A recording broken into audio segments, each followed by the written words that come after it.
wakati tunakwenda kujifunza, tukasikia Mungu anataka nini kwetu. Bwana Yesu asifiwe. Bwana Yesu atukuzwe. Mungu asifiwe. Mungu asifiwe tena. Mwambie jirani yako, karibu nyumbani mwa Bwana. Mwambie ni saa kumsikia Mungu sasa. Sasa andaa Biblia yako na notebook yako.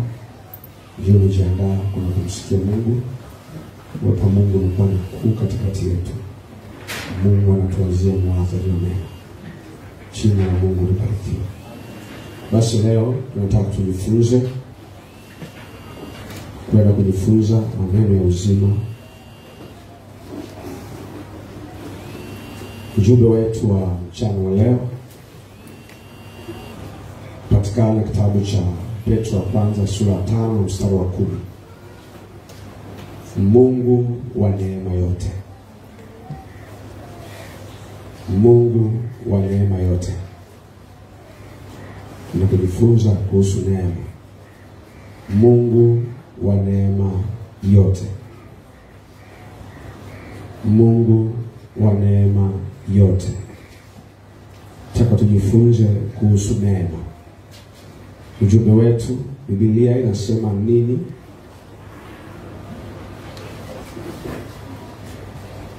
Biblia ina maana gani inaposema Mungu wa neema yote?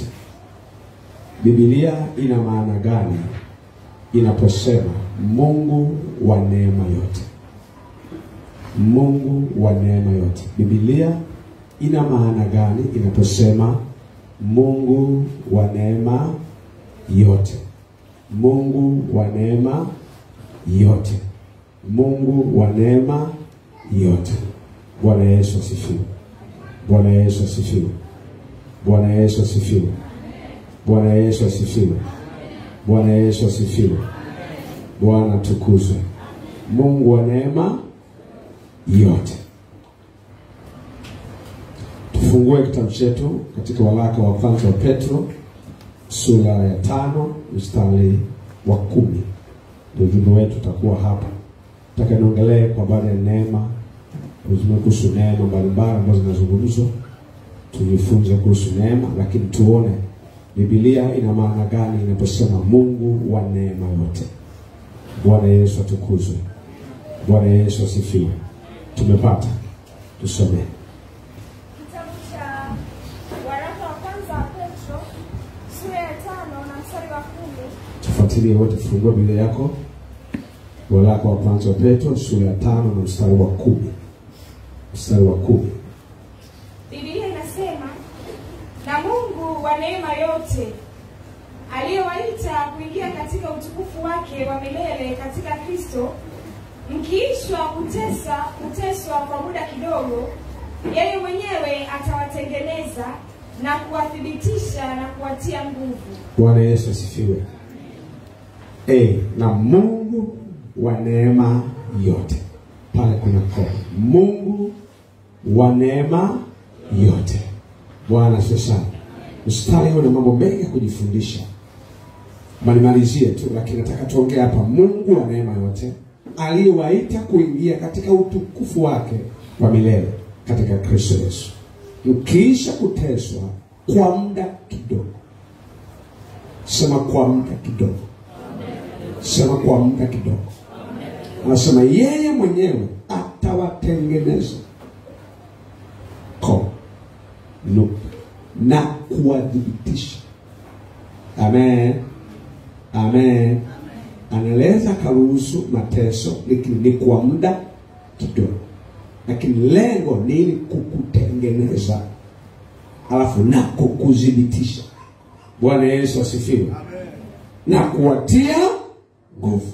Sasa mimi sifundishe haya mengine, nataka tu nikima hicho kipengele Mungu wa neema yote. Amen, amen. Hebu tuangalie tafsiri ya neno neema. Tunapozungumza kuhusu neema, tafsiri ya neema. Neema ni kukubaliwa kusikostahili. Tunapozungumzia neema, nazungumzia neema ni kukubaliwa kusikostahili. Kukubaliwa kusikostahili. au upendeleo usio na sababu. Nasema nini maana ya neema? Jambo la kwanza, neema ni kukubaliwa kusikostahili. Unakubaliwa ambaye hukustahili. Amen. Lakini pia nikasema neema maana nyingine, au unaweza kusema neema ni upendeleo usio na sababu. Amen.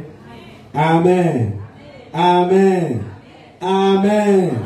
Amen. Kwa mfano, mtu anaweza akamwajiri mtu labda wa darasa la 7. Si ndio? Alafu wakati huo yuko mtu ana degree moja, si ndio? Alafu kwa sababu ya bosi ya upendeleo aliyompa, anaamua kumpa mshahara huyu wa darasa la 7 sasa na huyu wa degree moja. Hakuna, ameamua kupewa isiwe stahilisho. Amen. Anapewa nafasi ambayo haukustahili. Upendeleo ambao hauna sababu. Mtu anaamua kumilikisha utajiri wake. Wewe sio ndugu yake. Ameamua tu amekupenda, akaamua utajiri wangu wote ninakupa wewe. Sio kwa sababu ni wa kijiji kimoja, sio kwa sababu ni ndugu, ila yeye kaamua kukupa wewe utajiri. Kwa hiyo neema ni kwamba upendeleo usio na sababu. Amen. Au neema nikasema neema ni hali ya kukubaliwa kusikostahili. Jina la Bwana libarikiwe. Bwana Yesu asifiwe. Bwana Yesu asifiwe. Kwa hivyo katika Ukristo msingi mkuu wa wokovu wetu unategemea neema ambayo ililetwa na Bwana wetu Yesu Kristo. Msingi mkuu wa Ukristo wetu, wokovu wetu, unategemea neema iliyoletwa na Bwana wetu Yesu Kristo. Amen. Hebu tuangalie kitabu cha Yohana sura ya 1 mstari wa 17. Tuone pale Yohana 1:17 kwamba tunaona msingi wa mkuu wa wokovu wetu unategemea neema ambayo ililetwa na Bwana wetu Yesu Kristo. Ndio msingi mkuu wa wokovu wetu. Msingi mkuu wa wokovu wetu. Kitabu cha Yohana ndio sura ya 1 na mstari wa 17. Ndio. Kwa kuwa torati ilitolewa kwa mkono wa Musa, neema na kweli zilikuja kwa mkono wa Yesu Kristo. Rudia tena, sikia. Kwa kuwa torati ilitolewa kwa mkono wa Musa. Torati ilitolewa kwa mkono nani? Wa Musa. Neema na kweli zilikuja kwa mkono wa Yesu. Neema na kweli zilikuja kwa mkono. Sema mkono. Sema mkono wa Yesu Kristo. Kwa msingi wa wokovu wetu, msingi wa utumishi wetu na Ukristo wetu ni neema iliyoletwa na Kristo. Ndio hapa anasema torati ililetwa kwa mkono wa Musa.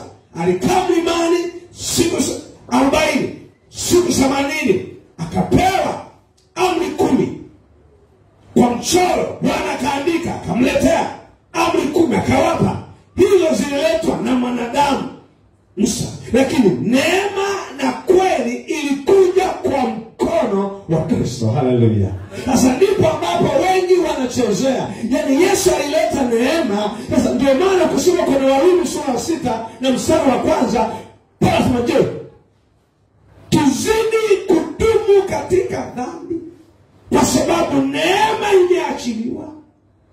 Sisi tulioifia dhambi tutaishije tena katika dhambi? Sasa watu, hii neema ambayo Kristo alileta kwako, upendeleo ambao haukustahili. Kama wenyewe niwaambiaga, tulikuwa ni walevi, wavuta bangi, wapiga watu, chuma tapeli. Mungu anakukuta huko kilabuni, anakupa neema ya kumjua. Amen. Alafu baada ya kumjua huyo, baada ya kudumu kwa mimi sikustahili, ila nimepewa tu ambaye sikustahili. Sasa Paulo anasema, tuzidi kudumu katika dhambi kwa sababu neema ya Mungu imetolewa bure. Bwana asifiwe. Amen. Bwana asifiwe. Amen. Mwambie linda wokovu wako. Mwambie linda wokovu wako. Mwambie linda wokovu wako. Mwambie linda wokovu wako. linda wokovu wako.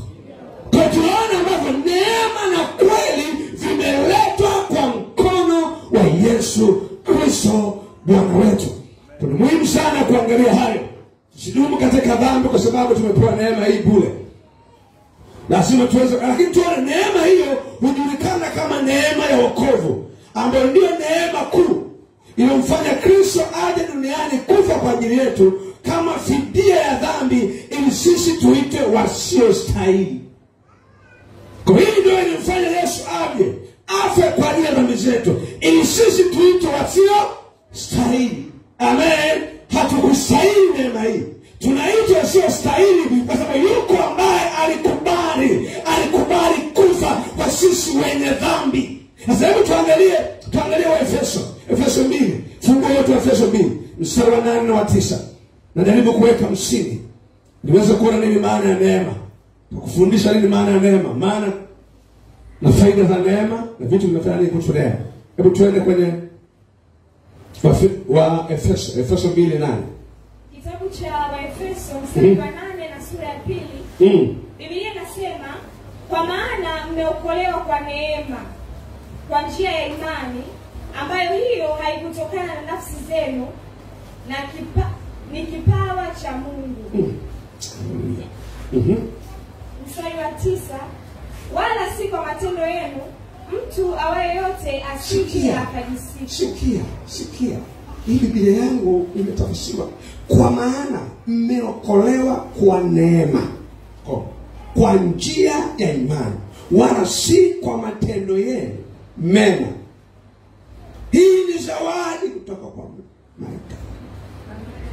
Sema nimeokolewa kwa neema, kwa njia ya imani, si kwa matendo yangu, si kwa uzuri wangu, si kwa wema wangu, bali ni huruma za Mungu. Mmeokolewa kwa neema, si kwa matendo. Mtu asije akajisifu kwa sababu wewe ulikuwa ni mzuri sana, kwa sababu baba yako alikuwa anamjua, kwa sababu babu yako alikuwa anamjua, kwa sababu umezaliwa Tanzania, kwa sababu wewe ni Mnyakyusa, kwa sababu wewe ni Muhaya, kwa sababu wewe ni Mchaga. Anasema jamani, tumeokolewa kwa neema. Sema kwa neema. Sema kwa neema.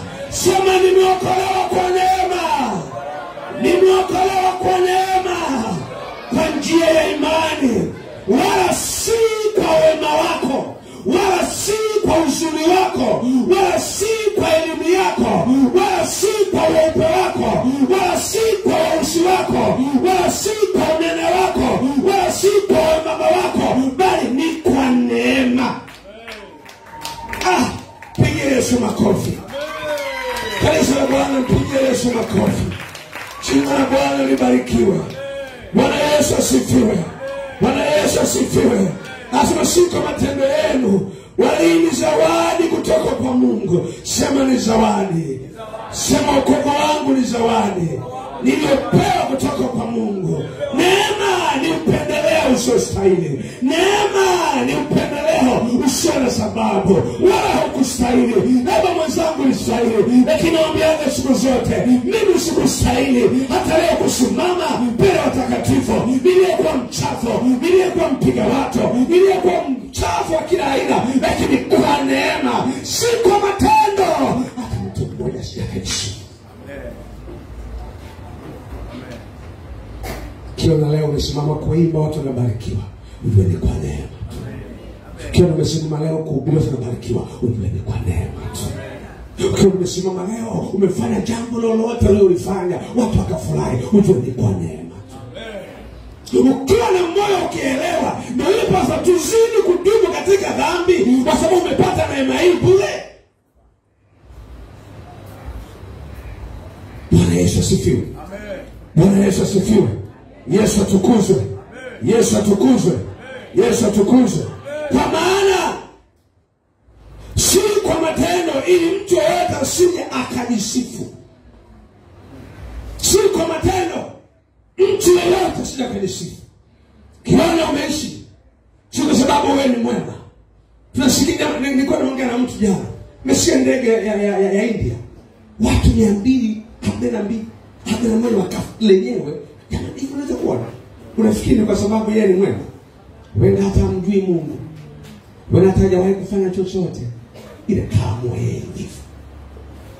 Fikiri watu anakufa wote 241, alafu yeye peke yake anatoka sio mahututi, ametoka anatembea ni kama amechanganyikiwa, anaenda amelala anaongea kama sio mtoa mahututi, amekaa zungumzi, ametoka mzima, wa pembeni yake kafa, wa pembeni yake kafa, wa mbele yake kafa, wa nyuma yake kafa. Kwa nini kaishi? Ni kwa neema. Mtu yoyote sina kanisifu ndio hata wokovu wako. Ukielewa leo kwamba kuokolewa kwako si kwa uzuri wako, si kwa wema wako, si kwa utakatifu wako, bali ni kwa neema. Usije kanisifu. Usije kanisifu. Usikuomba, asiki kuomba.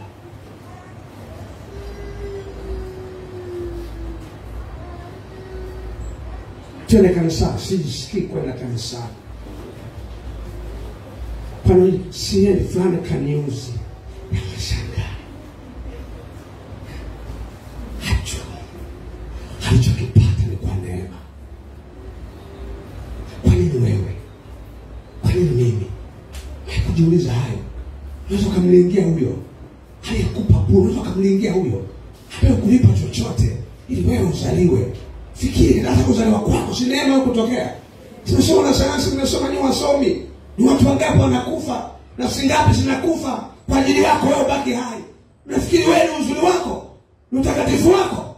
Kwa nini wewe kwenye ukoo wako umeokolewa wewe? Kwa nini? Kwa anasema usije ukajisifu. Na kukua mbele za Mungu mnyenyekee. Kama nimelala miamka sio kwa sababu wewe ni wema, wako walala wasomi ambao dunia iwategemea lakini wamekufa. Tumeona ongea ni baada ya kitali wameanguka juu na wengine 30 wamekufa. Kwa wasomi wanataka kusaidia jamii. Kwa nini wewe uko hai hata leo? Kwa nini wewe umeamka leo? Kwa nini wewe umeamka leo? Ukijua hayo hautajisifu kwa lolote. Ukiamka unasema Baba asante. Mimi ni nani hata nimeamka na kushukuru. Utapiga magoti umshukuru. Mwambie Yesu naenda nifanye.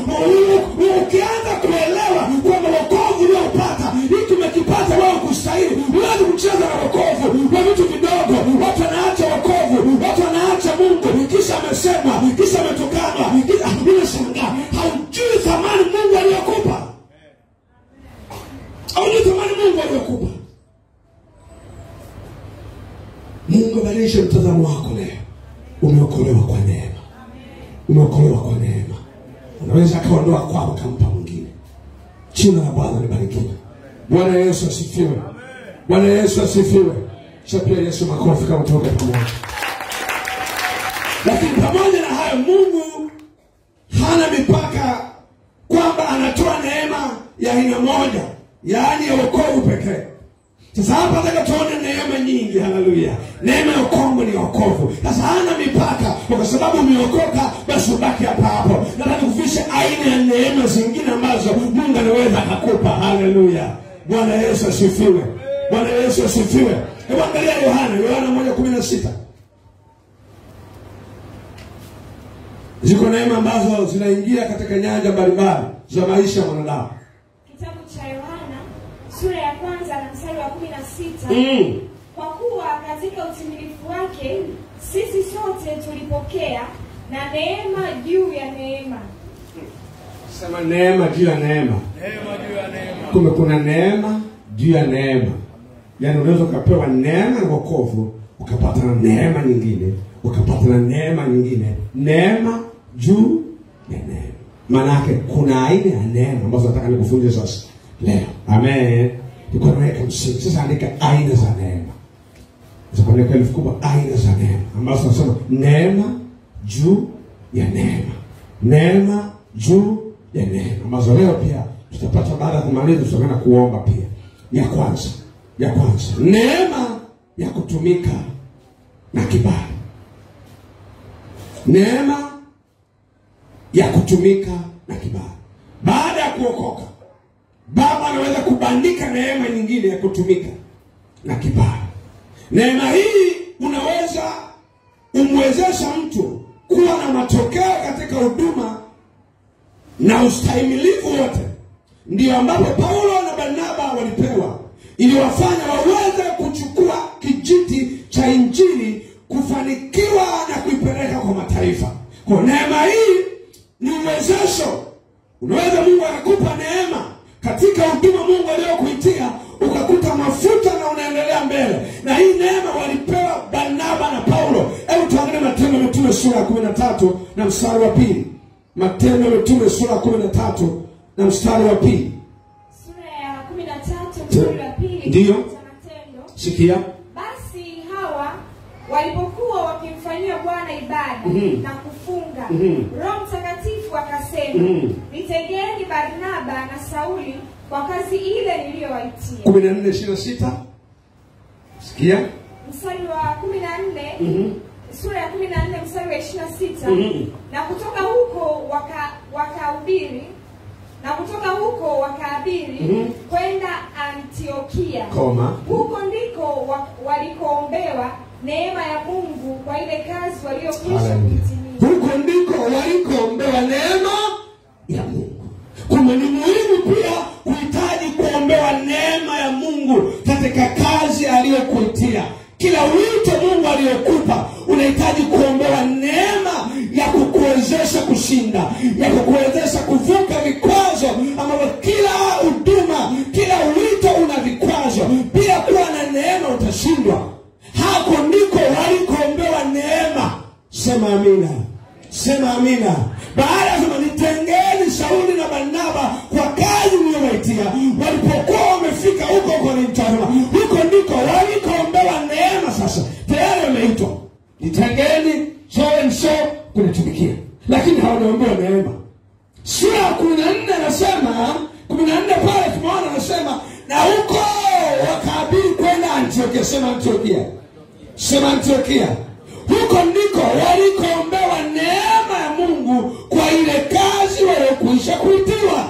Kwa baada ya Mungu kukuita katika huduma ya uimbaji, kuitwa kwenye huduma ya wanamaombi, huduma ya uinjilisti, huduma ya uchungaji, ushemasi, ni huduma yote ambayo Mungu aliyokuitia iko ndani yako, unahitaji kuomba neema. Sema neema. Sema neema. Sema neema. Kwamba Bwana nahitaji neema katika huduma ya kundi ulionipa. Unaongoza watu 10, unaongoza watu 20. Bila neema ya Mungu hauwezi.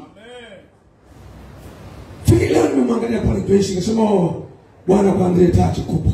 Bwana nakimbia watoto, tukimbie, nakimbia, watu wanakimbia.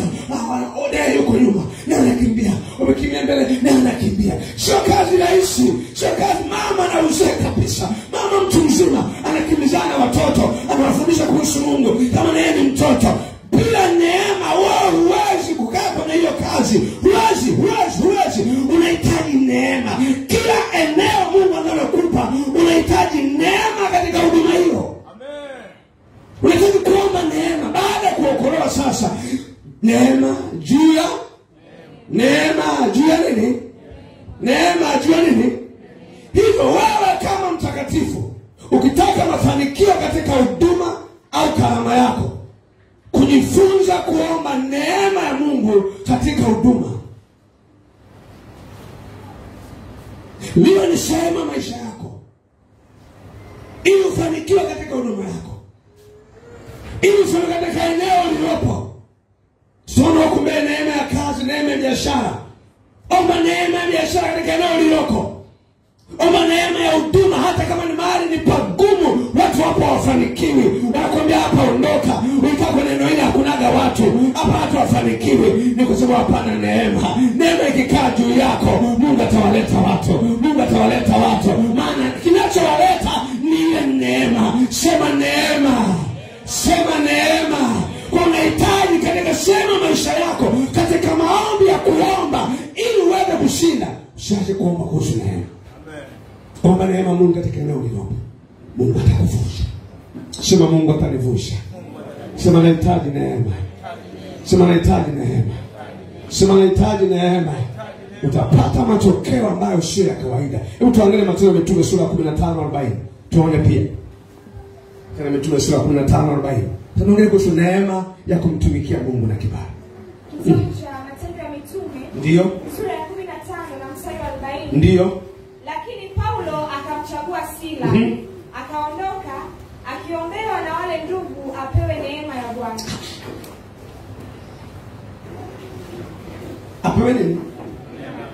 Apewe nini? Apewe nini? Apewe nini? Apewe nini? Akaombewa na wale ndugu. Sema wale ndugu.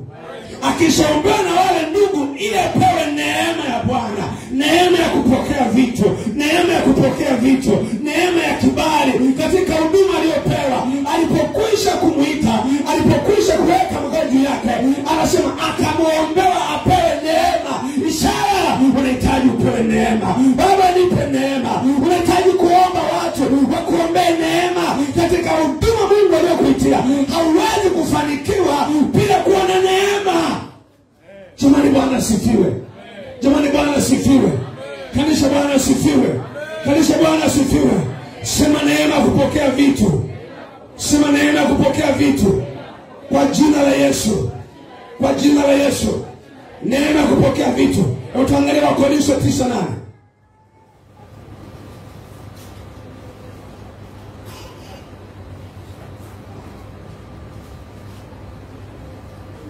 Korintho wa pili 9:8. Kitabu cha Korintho wa pili sura ya 9 na mstari wa 8. Biblia inasema na Mungu aweza kuwajaza kila neema kwa wingi. Ili ninyi mkiwa na riziki za kila siku, za kila namna siku zote, mpate kuzidi sana katika kila tendo jema. Bwana asifiwe. Sema na Mungu anaweza kunijaza kila neema kwa wingi. Kwa wingi. Sema kwa wingi. Sema kwa wingi. Sema kwa wingi. Sema na Mungu wangu anaweza kunijaza kila neema kwa wingi. Kumbe ni wewe atuombi neema, ndio maana tupokee kwa wingi. Kumbe kama nataka neema ya kuomba muda mrefu, sio kwa nguvu zako. Mungu anataka kujaza neema ya kukaa magotini masaa 12, masaa 24. Ukashangaa umefunga siku 40. Mungu anakupa neema kama Musa alikaa siku 40 akiwa amefunikwa na utukufu usiku na mchana, hali wala kunywa. Aliporudi akakuta ameharibika, akarudi tena akakaa siku 40. Kwa alifunga siku 80 bila kula, bila kunywa. Nini kimwezesha? Neema. Sema neema. Sema neema. Sema neema. Sema neema. Kanisa, sema neema. Asema unahitaji kuomba neema kwa wingi. Sema kwa wingi. Kila wakati Bwana kujaze. Yesu nijaze neema. Nahitaji neema ya kuvuka. Huwezi kuvuka, kuna majaribu huwezi kutoka bila kuomba neema kwa wingi ya kufanya upite hapa. Upite hapo kwenye maji mengi hata kugarikisha. Kitakufanya upite kwenye maji kugarikishe ni neema ya Mungu ikufunika. Bwana sifiwe. Wengine wanaenda na maji lakini unakuta wewe umevuka salama. Wengine wanakufa lakini wewe unatoka salama. Kinachokuwezesha sio uzuri wako, sio wema wako, ni neema. Neema. Jina la Bwana libarikiwe. Bwana Yesu asifiwe. Hebu tuangalie Kumbukumbu la Torati 8:18. Sura ya 8 na mstari wa 18. Biblia inasema bali utamkumbuka Bwana Mungu wako, maana ndiye akupae nguvu za kupata utajiri, ili alifanye imara agano lake alilowapa baba zako kama hivi leo. Bwana asifiwe. Andika, hata kupata vitu kiwepesi hasa utegemea neema ya Mungu. Kupata vitu kiwepesi, hautumii nguvu kubwa kufanikiwa. Nashangaa tu, gari nauza $50,000, mtu tafuta $3,000,000, alafu yenyewe sasa mpaka kidogo. Uwanja unauza $10,000,000, njoo mimi nakupa wewe nipe tu $700,000, nyingine utalipa kidogo. Amen. Amen. Amen. Sema leo nitaomba neema. Haleluya. Bwana kaniambia usiku nikuombee neema. Bwana sifiwe. Tutaomba na nitakuombea neema katika jina la Yesu. Ya kupata vitu kwa wepesi.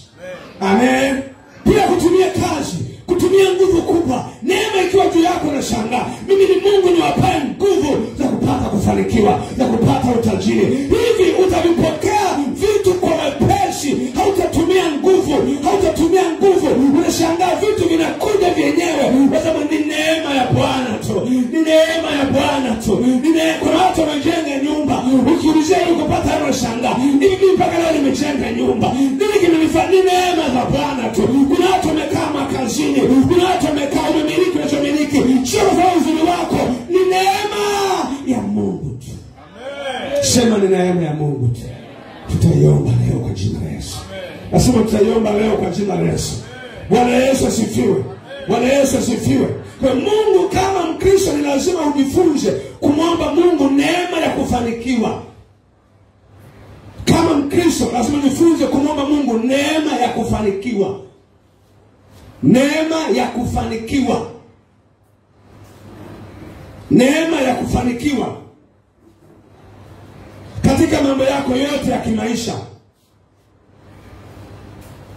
Usitegemee tu nguvu zako na akili zako. Usitegemee tu elimu ulionayo. Kufanikiwa kwa mtu hakutegemei elimu alionayo, uzuri alionao, ndugu alionao. Kufanikiwa kwa mtu kunategemea neema. Haleluya. Bwana Yesu asifiwe. Kwa lazima uombe Mungu akupe neema ya kufanikiwa. Ikiwa ni katika biashara, omba Mungu akupe neema ya kupata fedha zaidi. Ikiwa ni katika elimu, omba Mungu akuwezeshe akili zaidi. Ikiwa ni katika kazi, omba Mungu akupe. Kila mmoja ulioko hapa, wewe ni mwanafunzi, omba Bwana neema, omba akili zaidi katika elimu yako. Wewe ni mfanyabiashara, omba Mungu akupe neema zaidi ili kufanikiwa. Wewe ni mfanyakazi, omba neema ya Mungu. Nimesema neema ni upendeleo unaopata bila sababu. Amen. Bwana asifiwe. Bwana asifiwe. Bwana asifiwe. Na bosi, kuna mtu kapandisha cheo, anasema hapana, mimi namtaka fulani. Wanashangaa, huyu mwingine amehonga, ametoa na hela, wewe bila chochote, kwa sababu neema iko juu yako. Hata ukiwa umekaa mbali, unashangaa hiyo hela inapeperuka, inakuja mguuni mwako katika jina la Yesu. Unapata neema usiyostahili. Halo. Unahitaji kuomba neema? Uko tayari kuomba neema? Uko tayari kuomba neema? Ni muhimu sana kuyaomba haya. Tutaomba baada ya ibada. Jambo la pili, aina ya pili ya neema. Neema ya kwanza ya kumtumikia Mungu, lakini neema ya pili, neema ya pili, neema ya kuendelea mbele. Neema ya kuendelea mbele, yaani kwenye mabano nguvu mpya. Neema ya kuendelea mbele. Ya pili, Zaburi 68:9. Neema ya kuendelea mbele. Bwana kupe neema kuendelea mbele. Kuna watu wamekata tamaa katika nafasi, katika safari hii mpendwa. Bila kuwa na neema, wengi wataacha. Wengi watarudi nyuma. Nakumbuka mimi tuliokoka watu wengi sana mwaka 99 hiyo, 98. Lakini wengi walikuwa mpaka leo hawako, walishamwacha Mungu zamani. Nini kimekwenda mpaka leo miaka mingi imeenda? Neema. Bwana asifiwe. Bwana asifiwe. Tunahitaji nguvu, maana neema ya kuendelea mbele. Mungu akupe neema. Utaomba leo. Hizo zote tutaomba Bwana akupe neema ya kuendelea mbele. Huko tunakokwenda ni kugumu zaidi. Bila neema ya Mungu huwezi kufika huko. Bwana Yesu asifiwe. Hebu tusome Zaburi 68:9. Sikia. Kitabu cha Zaburi sura ya 68 na mstari wa 9. Biblia inasema, Ee Mungu, ulinyesha mvua ya neema.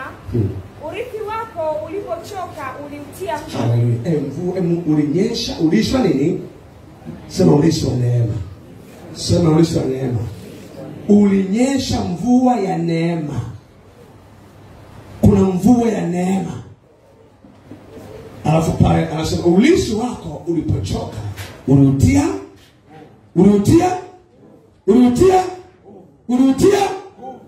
Bwana kunyeshee mvua ya neema.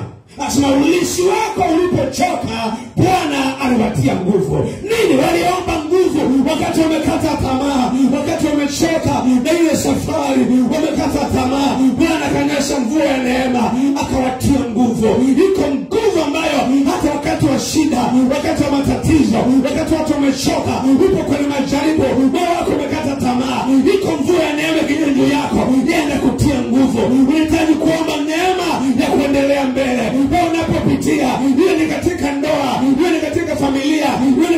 uchumi. Unahitaji kuomba neema ya kuvuka hapa. Bila hivyo utashindwa.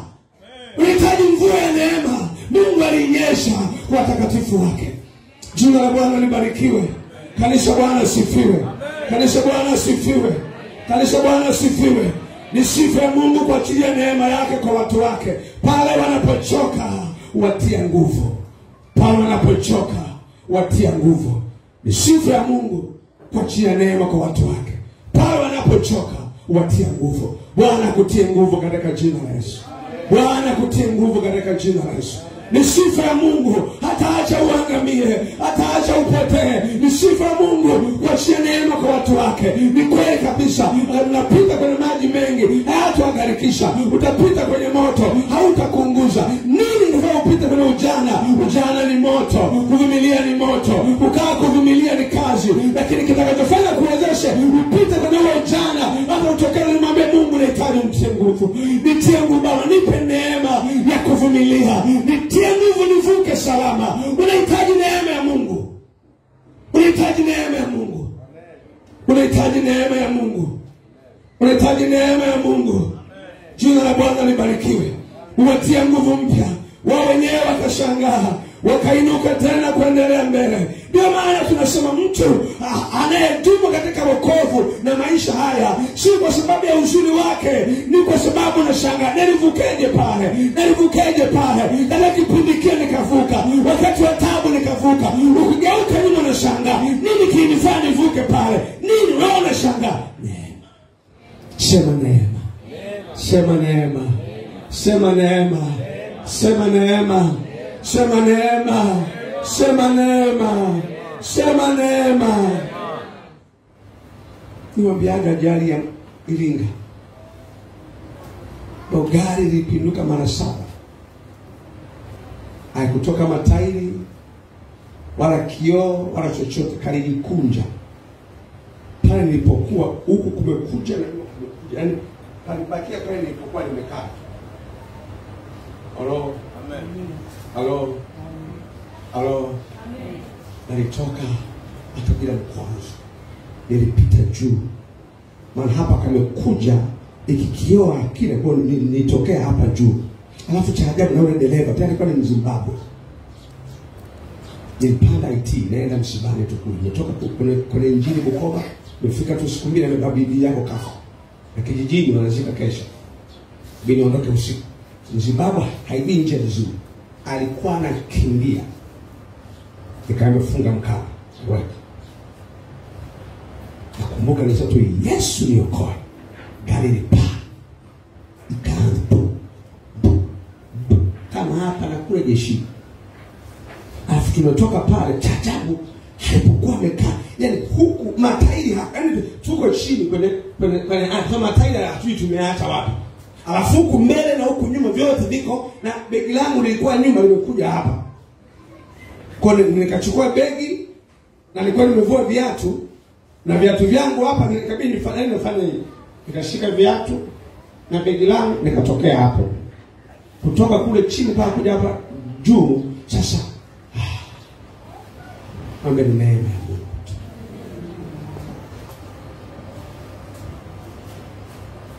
Unahitaji neema ya kukuvusha hapo ulipo. Unahitaji neema. Unahitaji neema. Bila kuomba Mungu akupe neema, utamwacha Yesu. Kipindi unachopitia bila neema ya Mungu kukufunika, unashangaa kwa nini wengine waliacha? Kwa nini wengine marudi nyuma? Kwa nini wengine umetoka pale ulipo? Ni neema ya Bwana, si kwa sababu ya uzuri, si kwa sababu ya wema. Bwana aliniacha, taarifa zikaenda, wakasema siwezi kufa, maana baba kumtumikia Mungu. Ni ajali ya 3 Mungu ameniokoa. Ajali za kufa kabisa. Yesu akanitoa hapo salama. Kwani yamkini bado sijamaliza kazi. Nikimaliza kazi nitaenda kwa baba kupumzika. Unahitaji kuomba neema ya kukuvusha hapo ulipo. Hauwezi kuvuka bila Mungu. Hauwezi kuvuka bila Mungu. Hii ni mashahidi. Kipindi tumepitia kanisa ilikuwa ni kipindi kigumu. Si kama ndio umepitia kama tuliyopitia. Tumeanza kanisa mwaka mmoja unafukuzwa. Tumeenda chini ya mti. Sema chini ya mti. Kanisa limejaa. Tumetolewa hapo na Kangoma. Umeacha umeacha kila kitu, alafu uko chini ya mti miaka miwili, uko chini ya mti Dar es Salaam. Alafu wale kutukana anakila sinaangalia.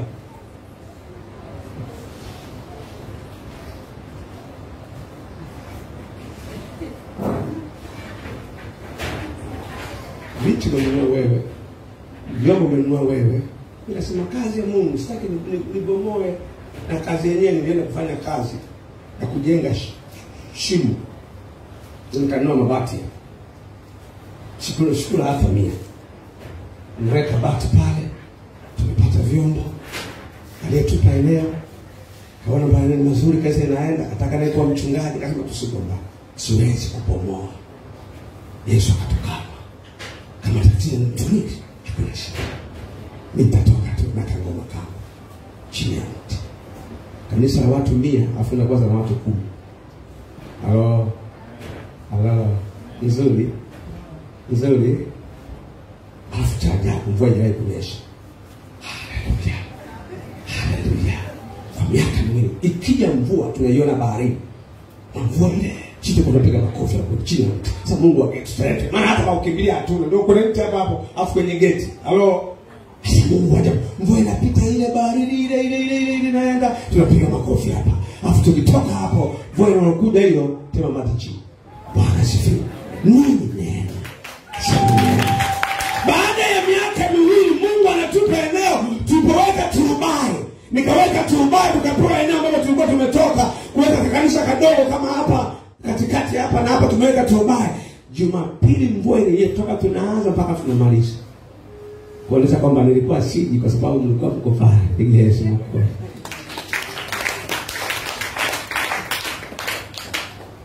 Lakini yule alianza, nini kilitokea? Alichukua kanisa. Halo. Mpaka leo hapa.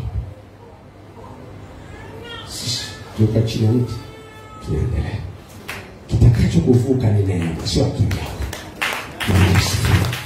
Acha kusema. Acha kudharau. Kitakacho kuvusha kwenye hiyo hali sio nguvu zako, sio akili zako, sio vitu ulivyonavyo. Walikuwa na vitu, walikuwa na eneo, wakafikiri haya ndio watafanya wavushe. Sisi tulienda chini ya mti na neema ya Bwana. Haleluya. Iko imetufunika. Neema ya Bwana tuko hapo. Tunakaa kwenye mawe, tuko kwenye mawe. Kile cha mchungaji kilikuwa vitu vinne, kimoja kiliharibika, chapika haribika, kwa cha 4 kwa yani tumekapangizana vinne ndio cha mchungaji. Hapo kuna meza ambayo wanaliaga chakula wafanya kazi pale. Halo. Nimewekwa. Alafu moto wake tena mata chini. Tunapiga fire. Hapo bila kunung'unika wala kulalamika. Nini kinakuvusha? Neema. Sema neema. Sema neema. Sema neema. Inakuvusha pale ulipo. Tumepewa hapa tukakaa mwaka wa kwanza wa pili ubaye nikachanika. Mwenyewe akakataa msiweke chochote. Huko. Halo. Miaka 3 nimelala kanisani. Nalala kwenye kiti. Nikikaa vile kama. Nimegoma. Siendi nyumbani mpaka kieleweke. Sema neema. Sema neema. Sema neema. Sema neema. Sema neema. Itakuvusha kwa wakati mgumu. Itakuvusha kwa kipindi kigumu. Wakati watu mvua inanyesha, kama vipi? Nimekaa hapo maji sasa nilichofanya bado kama nilitaka nikaenda kununua vinani vidogo nikaweka kaina palala. Nikaweka alafu nikumu nikachimba. Maji yakija. Halo. Haleluya. Haleluya. Bwana Yesu asifiwe. Neema.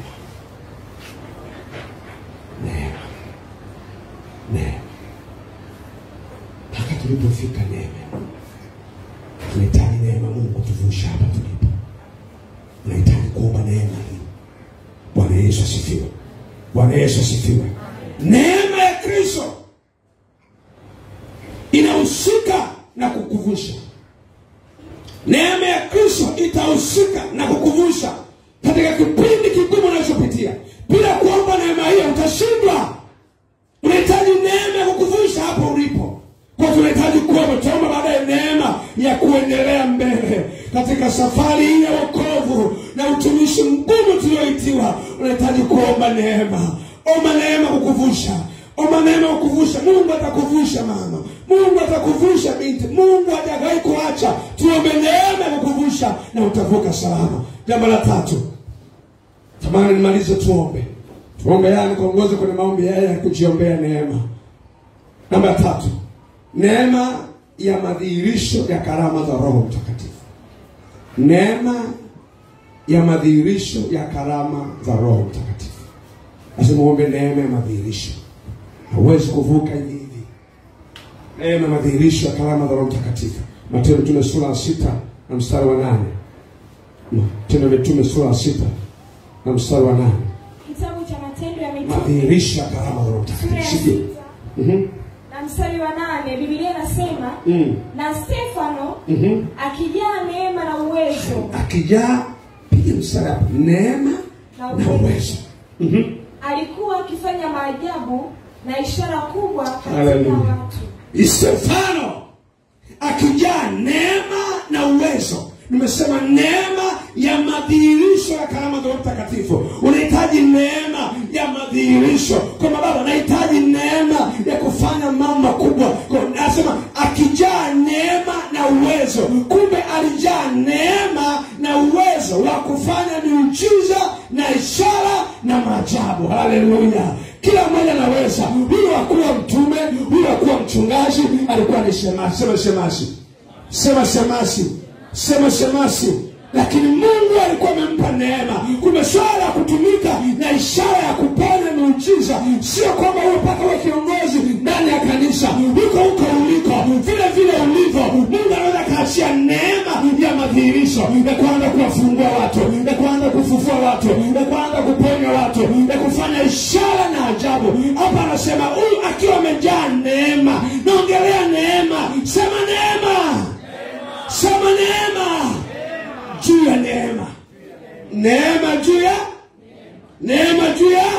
Sasa huyu Stefano yeye alijaliwa neema ya uwezo. Alikuwa akifanya maajabu na ishara kubwa katika watu. Kisha afanye sio sababu alikuwa miongoni mwa mitume au viongozi, hapana. Alikuwa ni shemasi ndani ya kanisa. Ni kwa sababu alikuwa amepewa neema na uwezo wa kufanya miujiza na maajabu makubwa kwa watu. Unahitaji kuomba neema hii. Bwana akutumie katika jina la Yesu. Nasema Bwana akupe katika jina la Yesu. Unahitaji kuomba neema na udhihirisho wa miujiza.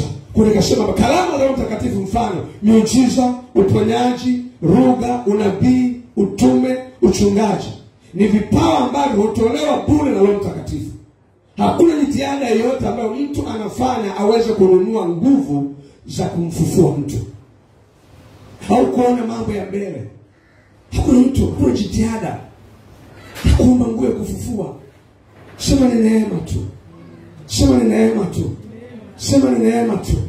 Bwana akaachia karama ya kinabii juu yako. Karama ya kuona, karama ya uponyaji, karama ya miujiza, karama ya kupambanua roho, aina za lugha, karama ya kinabii, karama tafsiri za lugha. Ni neema ya Mungu juu yako. Mungu anataka vitu kwa ni kuomba neema na karama. Roho Mtakatifu ndiye anayegawa. Na tunaweza utembee kwenye karama hiyo. Ni neema. Sema neema. Kwa usijidharau pale ulipo. Anza kuomba neema ya kumtumikia Mungu. Anza kuomba neema ya madhihirisho. Anza kuomba neema. Unapoomba neema, Mungu ataachia ndani yako hiyo karama, ndio kazi Mungu amekupa. Utashangaa hautatumia nguvu. Nimesema ukiwa na neema hutumii nguvu. Kuna watu ili kuona aenda akafunga 40 na sione. Akaona zingine 40 na sione. Funga 40, lakini mimi nasema tu Baba katika jina la Yesu. Nimeona. Mimi bado nafunga 40. Mungu anataka mimi kuona. Mungu ndio neema hiyo. Yaani hapo upige 300, 400, 500 hivi ndio unaanza kupambana. Lakini mwenye karama, sio mwenye karama, alipewa neema hiyo. Mungu agawa hivi usiteseke. Amen. Yeye kitu Baba katika jina la Yesu, ripa shanta. Akisema tu tayari kaona. Unaona. Bado nimeona. Bwana hoja ipo. Bwana unajioneje? Unamsikia Mungu. Unamsikieje? Wewe unapambana kweli kumsikia. Masauti si Mungu, si Ibilisi. Maana hata sauti ya Mungu ni ipi? Ibilisi. Unapiga unawaza kama ni hivi wani, lakini mwenye neema anajua tu ni Mungu ni Ibilisi. Halo. Sema neema. Sema neema. Sema neema. Sema neema. Sema neema.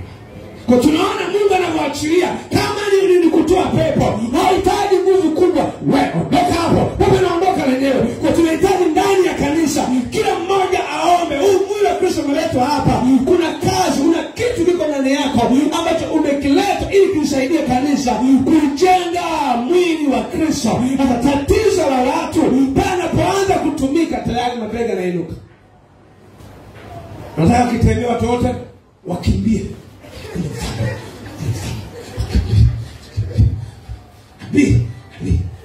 Anakuambia nabii ni mkubwa. Anakuambia wewe ni mkubwa kuliko mwingine. Amen. Amen. Ni sehemu ya mwili nini? Wa Kristo. Haleluya. Mungu anakutumia hiyo karama ili msaidie mtu asifunge siku 40 kwa sababu ya kuomba tu ajue kesho. Kama umempata nabii ukamfuata, Mungu niombe. Nataka nijue kesho niende siende. Aje utoe kaomba dakika 2 lazima usiende. Niko wewe niende utapiga usiku kuja rapa saka. Piga roho ya kiburi, piga mashambulizi, unapiga mpaka asubuhi kiamka hamna kitu hata kwa ndoto. Kwa ndoto unakimbizwa. Watu ndoto unakimbizwa mama. Tunaenda sana. Umefunga ili uone kitu fulani kitokee, si ndio? Alafu baadaye kukuona ndoto anakuambia umekamata pigo. Au ni ndoto mbaya kiamka hapa. Sio kama mwili Mungu anakasema. Mungu anatokani ya chapeni. Lakini kwa kule mfungo.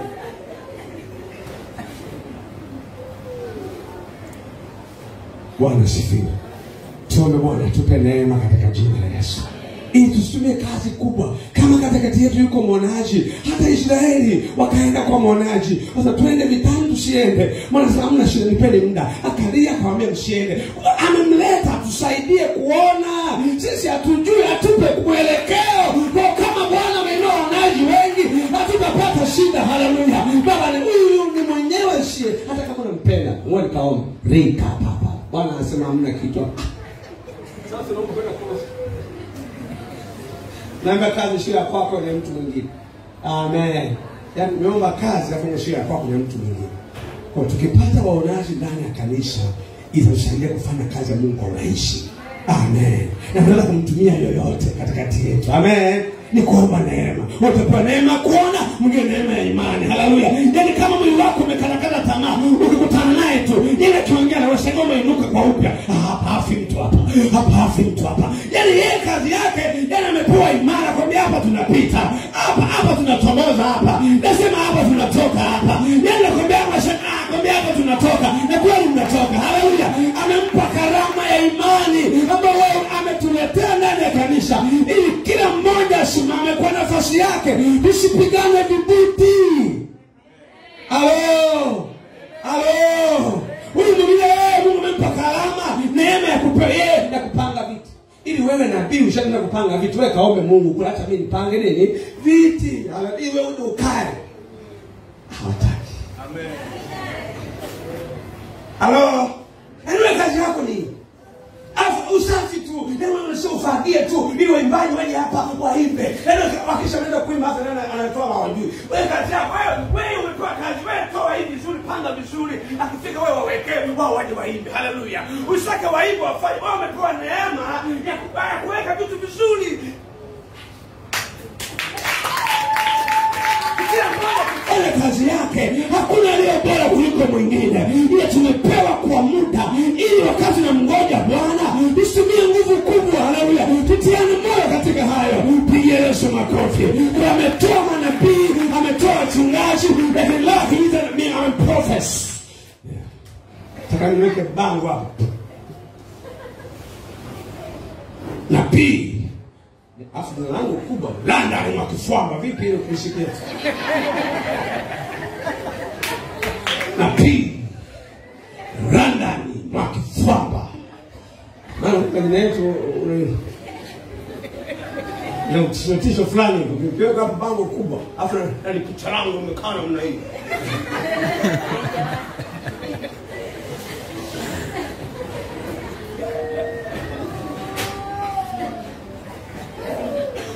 Bwana Yesu asifiwe.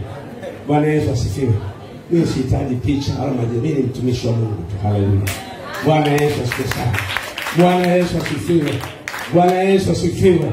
Bwana Yesu asifiwe. Kwa haya Mungu anayaachilia na ndani ya kanisa. Mimi nataka ni mchungaji, umepewa kalama ya kuponya. Ukianza kuponya sio wewe bora kuliko mchungaji. Wewe ndiye ni sehemu. Haleluya. Nikitaka kuna mgonjwa anaenda kaombea pale, yule mtu anapona. Sio yule bora kuliko ambaye apone. Hapana, tumepewa kwa sehemu. Nimepewa nikufundishe, umepewa uponye. Lakini nikipewa neema juu ya neema, nimepewa kufundisha, umepewa na unabii, umepewa na kuponya. Hiyo ni neema juu ya neema. Neema juu ya neema. Haleluya. Wanaweza kukugawia vyote ukapata, lakini ni kwa neema tukaamua kukutunuku yote. Amen. Makofi kwa Bwana. Tunataka uone ambavyo kanisa likujua umuhimu wa kuomba neema hii. Afutakuwa na magomvi ndani ya kanisa. Amen. Kila mmoja atafanya kwa moyo na atafanya kwa unyenyekevu. Haleluya. Sasa umeitwa kufanya hayo. Mimi kazi yake hadi kuomba, kuhubiri, kutoa tu. Ana support kanisa. Kazi yake ni hiyo tu. Ni hiyo tu kumweka. Nataka ni fulani sisi ni chini. Wala hata afami anafanya. Amen. Amen. Hajui mbona kuhubiri hawezi, kufundisha hawezi, kuomba hawezi, kila kitu hawezi. Kazi yake ipo tu kusupport kanisa. Bwana Yesu sana. Kwa hiyo wajibu wako, umeitwa kwa neema hiyo, Mungu atakufungulia milango, utafanikiwa, utaona unasikia raha, na ukifanya moyo wako unasikia raha. Kwa sababu ni neema. Haleluya. Na Mungu anaachia fedha ili utumike, umepaswa sasa bila nitaona sasa. Ni neema tu, Mungu anaweza kuondoa. Alo akampa mwingine. Kwa ukipewa usijivune katika jina la Yesu. Kama wewe ni mfadhili wa kanisa, Mungu anakupa kwa neema tu. Itumie kazi hiyo vizuri, maana utalipo usipozimia moyo. Bwana Yesu asifiwe. Bwana Yesu asifiwe. Bwana Yesu asifiwe. Kanisa Bwana asifiwe. Hauna neema Mungu shika. Kila mmoja hapo unao neema ndani yako. Una kitu kiko ndani yako. Omba tu Bwana akidhihirishe. Bwana akifunue ili kianze kufanya kazi. Unayejijua fanya kwa moyo, kwa moyo, kwa moyo, na kazi ya Mungu itatukuzwa. Hebu tuangalie pia katika Petro wa kwanza 4:10. Kuna neema ambayo tunapaswa tuiombe, ambayo inamfanya Mungu aachilie mafuta mengi ndani yako ya kutembea katika vipawa hivyo ili kulijenga kanisa. Kwa neema hii tunapaswa tuombe ili Mungu aachilie vipawa kwa ajili ya kulijenga kanisa lake. Tuangalie Petro wa kwanza 4:10. Mstari wa 10 sura ya 4 kitabu cha Petro wa kwanza. Biblia inasema, ndio, kila mmoja kwa kadiri alivyoipokea karama, asante, itumieni kwa kuhudumiana kama mawakili wema wa neema mbalimbali za Mungu. Umesikia? Amen. Amen. Kila mmoja kwa kadiri alivyopokea karama, itumieni kwa kuhudumiana. Sema karama ipo kwa ajili ya nini? Kuhudumiana. Amen. Itumieni kwa kuhudumiana kama mawakili wema wa neema. Mawakili wema wa neema mbalimbali tulizopewa. Kumbe ziko neema mbalimbali. Emmanuel, unayo neema ndani yako. Kuna kitu Mungu ameweka tutumie kwa ajili ya kuhudumiana sisi kwa sisi. Bwana Yesu asifiwe. Bwana Yesu asifiwe. Kama una neema ya kuimba, imba kwa moyo, kwa nguvu zako zote. Jitoe kabisa, jiachilie kabisa. Kama wewe ni mwinjilisti, nenda kahubiri, nenda kashuhudia. Kila mmoja kwa kadri alivyoitwa. Tutumie neema ya Mungu tuliyopewa na Mungu kwa kuhudumiana. Hivi nani mwingine asoma? Kama Biblia yangu inaongea vizuri zaidi. Mwingine anasomea. Hebu soma hapo, mmoja some hapo. Tusome mzee. Unasoma, hebu tusome.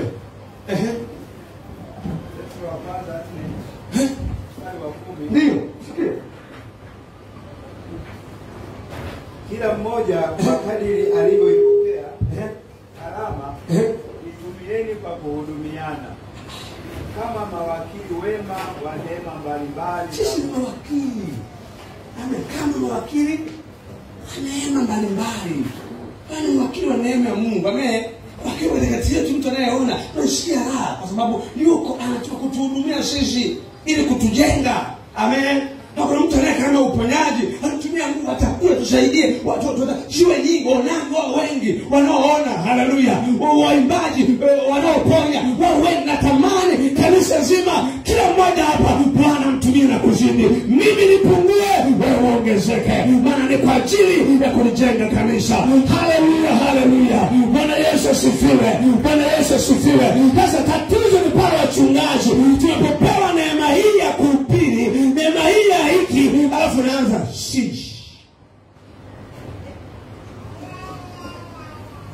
mchungaji nilienda kuhubiri Pentecost. Sasa mchungaji, injili hii tulioishikia hapa, kwa mtu nimpigia simu akaniambia, unajua mimi si nimeinuliwa bila milioni sikia. Kaza yeye ndo naanza mimi sasa milioni yenyewe naisikia tu milioni na miaka sijasikia milioni. Hata milioni kaza hii. Lakini umekuja bure. Na nimeacha na vitu na zawadi nikatoa. Yesu makofi. Na injili kabisa. Haleluya. Maana ni kwa neema tu. Tulikuwa tunisha kwa jamani. Hivi ila hajali mimi nilikuwa nipo. Sinaishi kwa neema. Kuishi ni Kristo, kufa nini? Nilikuwa nimeondoka lakini naona Mungu akaniweka kwa ajili yako. Yesu makofi. Sasa leo Mungu anakuita ukahubiri injili, unasema mnipe fedha, mnaweza kwenye hoteli kubwa, siku moja kama uwezo huo wanao watafanya. Lakini kwa nini utumie neema ya Mungu? Mungu aliyokupa, kipawa Mungu amekupa, baada ukawafundisha watu, baada ukaimbe, watu Mungu watukuze, wanaanza kuweka, nataka mniinue ile. Ndugu yangu utakosa mbingu. Pigie Yesu makofi. Tumepewa neema, tutumie kama mawakili wa neema ya Bwana. Wewe ni wakili wa neema ya uimbaji, wewe ni wakili wa neema ya kufundisha. Nitumie hiyo vizuri. Unamwakilisha Baba aliyekuita. Haleluya, haleluya. Bwana Yesu asifiwe. Bwana Yesu asifiwe. Bwana Yesu asifiwe. Bwana Yesu asifiwe. Tunapewa kwa neema. Kama ni kuhubiri hapa ni kwa neema. Ni neema ya Mungu tu. Neema ya Mungu tu. Kama wakili. Hata naangalia kanisa. Naangalia waimbaji. Mmoja kuweka gredi. Nimekuwa wa hapa, siwezi kushuka huko. Na kwa sababu ni wa hapa wataki kushuka. Nini kimwakuta huko? Anaingia paka ndani na mimi mwenyewe wewe. Mimi naitwa watu wakubwa. Unapiga. Nini kimwakuta? Waliokaa kule juu nini kimwakuta? Nishi Mungu hapa. Si mnasikiliza? Hao waliojiita wakubwa hao. Nini kimwakuta? Bado na huyu Mungu. Kwa nini wamemwacha? Kwa sababu walijiweka sisi ni wa kipindi fulani, level fulani. Siwezi kuimba na watu wanasiwezi. Mimi nasema ni hitu kuna matamasha sijui ni tamasha la Yesu tukafanya nini sifa zake ya nani? Anakuambia Yesu anataka awe nani? Tumewekea shina lile mtoko shua nini? Hivi leo tunataka mtoko wa hii mtoko wapi? No, nawe wewe hapa nikutenge katika jina la Yesu. Nikutenge kabisa kuenda kwenye mtoko shua nini? Mtoko watu kumtumikia Mungu, tunaweka mtoko. Acha kuhubiri injili ili wakusanye maafa mamilioni hela, wanakusanya makorokoro yote yako hapa, afu unamwambia Mungu mtoko wale. Hayakwambia Yesu yuko msalabani, anavunja damu, wewe unacheza huku, wewe unapata hela kwa yeye kuwepo msalabani. Baadaye ukumbuke watu wenyewe kwenye maombi, wasema jamani tumlilie Bwana. Yuko mtu alitesa bila sababu, yuko mtu alivuliwa nguo bila sababu, yuko mtu alisulubiwa bila sababu, yuko Mungu aliyeumba mbingu na nchi, aliacha enzi mbinguni, aliacha utukufu mbinguni, akafa kwa ajili yako. Wewe unatumia siku ile, baada ya kulia, baada ya kufunga, leo wanadamu wamegeuka, basi mtoko wa Pasaka, twende tukamfurahie. Yaani kama anambeza kwamba yeye ulijipendekeza mwenyewe kufa msalabani.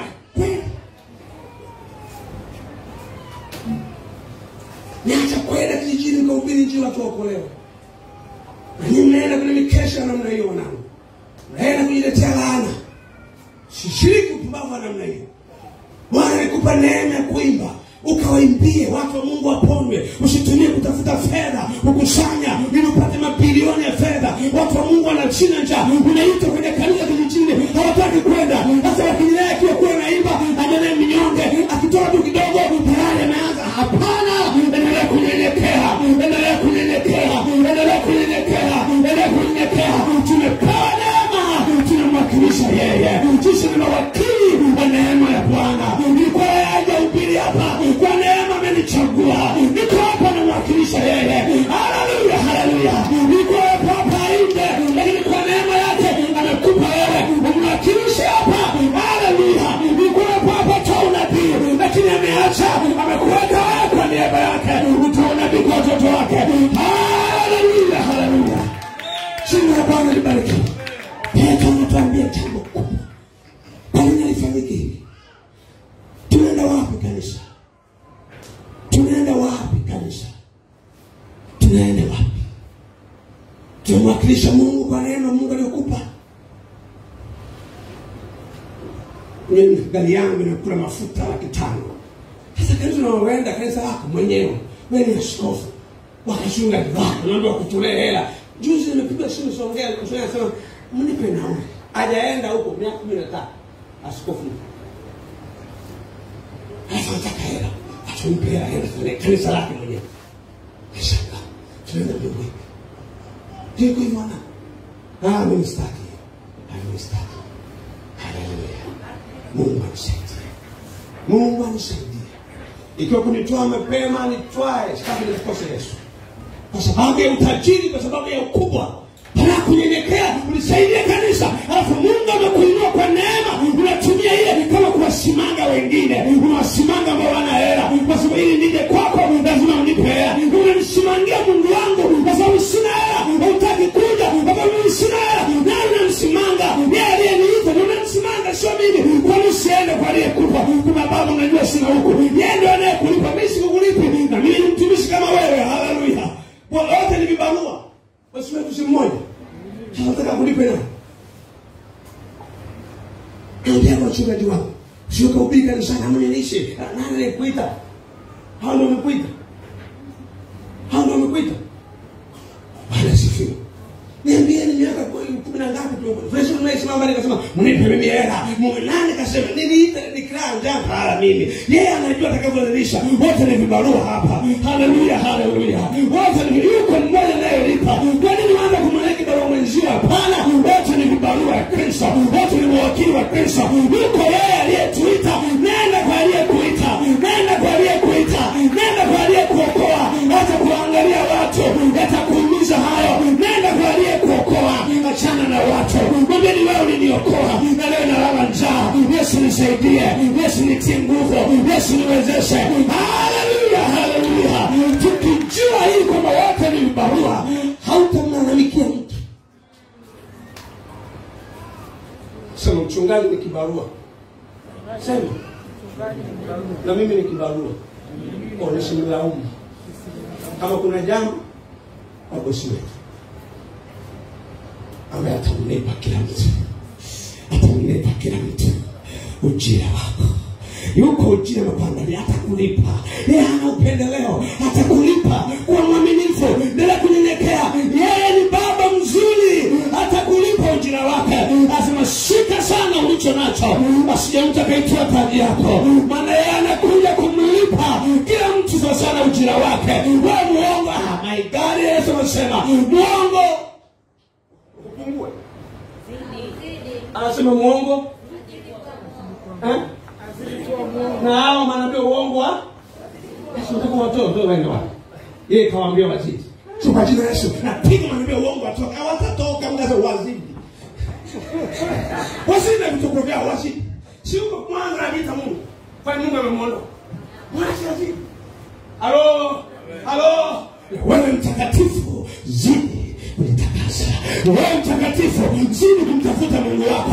Achana wakina wengine hao wanafanya mabaya yasikuumiza hayo. Achana nao hao zidi kufanya hayo. Na wewe unajua kweli zidi kusimama katika kweli. Zidi kwenye utakatifu. Zidi kwenye haki. Achana hao wanaozidi. Amewaambia ni amri kutoka kwa aliyeumba. Muovu azidi kuwa muovu. Mbea azidi kuwa mbea. Na mtakatifu azidi. Sio Yesu kuumiza mwingine shetani. Kama yeye muovu hataki achana naye. Wewe kumzani. Yeye kampa Wahebu mwenye mbingu. Bana twende kanisa, mimi nimechoka. Sisi kulala. Endelea kulala. Mwambie endelea. Wewe amka wapi? Alo. Unapenda kulala? Hayakwambia acha. Lazima sisi. Maana anakuja kulipa. Sema anakuja kulipa. Tufunge utatu na sema tena ongeza na chapati na viporo, sio na miogo kwa mingi. Bandika bandua, bandika. Tuwe zidi. Alo. Haleluya. Na anayefunga azidi kufunga. Na anayekesha azidi kukesha. Na anayetoa azidi kutoa. Wewe ambaye ni mbaya ni Mungu funga kupa msikani zidi kabisa. Anakuja kundipa. Anakuja na ujira mkononi. Mungu nisaidie. Mungu nisaidie. Atakuja kulipa. Atakuja kulipa. Atakuja kulipa. Atakuja kulipa. Wenzidi. Lakini siku moja atarudi. Atakaa kwenye kiti cha hukumu kumlipa kila mtu sawasawa na matendo yake, sawasawa na kazi zake. Kwa kila mmoja anajaribu kumficha, anafikia anamficha Bwana. Anasema wale wao wanajaribu kumficha Bwana mashauri yao, wakijiona wao ni wema, wanamjua Mungu kama Mungu mimi anione. Unazidi kufanya uovu, umejificha kwa wakole, umejificha kwenye kanisa, unafikiri Mungu ajui. Hapana, anajua kila kitu, ila amekuacha tu. Wewe zidi tu. Lakini kama unataka kubadilika, kubali kubadilika. Maana sio mtakatifu azidi kumtakasa, basi anarudi kumlipa. Mungu atusaidie kanisa lake. Piga Yesu watu tumalizie neema yake. Kama mambo au nataka nimalize haraka ili tukaombe. Tamani tuombe katika kipengele hiki. Neema ya kutembea katika utakatifu. Sio kwa nguvu zako, iko neema. Neema ya kutembea katika utakatifu. Wakorintho wa kwanza 1:12. Neema ya kutembea katika utakatifu. Wakorintho wa kwanza 1:12. Kitabu cha Wakorintho wa kwanza sura ya kwanza na mstari wa 12. Biblia inasema basi maana yangu ni hii, ndio ya kwamba kila mtu wa kwenu husema mimi ni wa Paulo. Wakorintho wangapi? Ngapi? Sorry, wa pili. Wakorintho wa pili sura ya kwanza na mstari wa 12. Andika wa pili, samahani, andika wa pili. Biblia inasema kwa maana kusifu kwetu ni huko. Kusifu kwetu ni huko, Ushuhuda wa dhamiri yetu. Ushuhuda wa dhamiri yetu. Ya kwamba kwa utakatifu. Utakatifu. Na weupe wa moyo kutoka kwa Mungu. Ndio. Si kwa hekima ya mwili, bali kwa neema ya Mungu. Tulienenda katika dunia na hasa kwenu. Haleluya. Kwa maana kujisifu kwetu ni huko. Ushuhuda wa dhamiri yetu ya kwamba kwa utakatifu na weupe wa nini? Wa moyo. Utokao kwa nani? Wakorintho wa pili 1:12. Wakorintho wa pili 1:12. Kwa maana kujisifu kwetu ni huku, ushuhuda wa dhamiri yetu ya kwamba kwa utakatifu na weupe wa moyo utokao kwa nani? Utakatifu na weupe utokao kwa nani? Kwa Mungu. Anasema si kwa hekima ya mwili, bali kwa neema nani? Kwa neema nani? Kumbe unahitaji kuomba neema kuishi maisha matakatifu. Baba nisaidie neema ya kuishi maisha matakatifu. Uweupe wa moyo unatoka kwa Mungu. Ndiye anaweza kukusaidia kuishi maisha matakatifu. Anaweza kufunulia dhambi kashangaa. Utakapoenda kwa Mungu kama Yesu nahitaji kuishi maisha matakatifu, niko wazi mbele yako. Tumekasema mchungaji na shangaa. Nipo kwenye maombi ya toba, Mungu ananifunulia dhambi. Nilikuwa sijui, nilikuwa nimesahau kabisa. Mungu ananikumbusha watu na wapigia. Ananikumbusha dhambi nilifanyaga zamani sijatubu. Nini ameamua kuishi neema ya utakatifu. Unaweza kufikiri uko salama, kumbe iko dhambi inakula ndani yako. Umejiona umesimama. Baada mwombe Mungu akupe neema ya kuishi maisha matakatifu. Mwombe Yesu nisaidie neema ya kuishi maisha matakatifu, neema ya weupe wa moyo, ili moyo wako uwe safi, unatoka kwa Mungu. Yeye kama kukutakasa, hata kufunulia dhambi, hata kuonyesha dhambi, utatengeneza na moyo wako utakuwa utakatifu. Iko neema ya kuishi utakatifu, si kwa akili zako, si kwa nguvu zako, ila ni kwa neema inayotoka kwa Mungu. Pigia Yesu makofi. Haleluya. Si kama naongea na mtu, ni kama nazungumza na mtu, si kama nanielewa nachozungumza. Unahitaji neema kuishi maisha matakatifu. Neema kuishi maisha matakatifu sio kazi rahisi. Wokovu ni mgumu.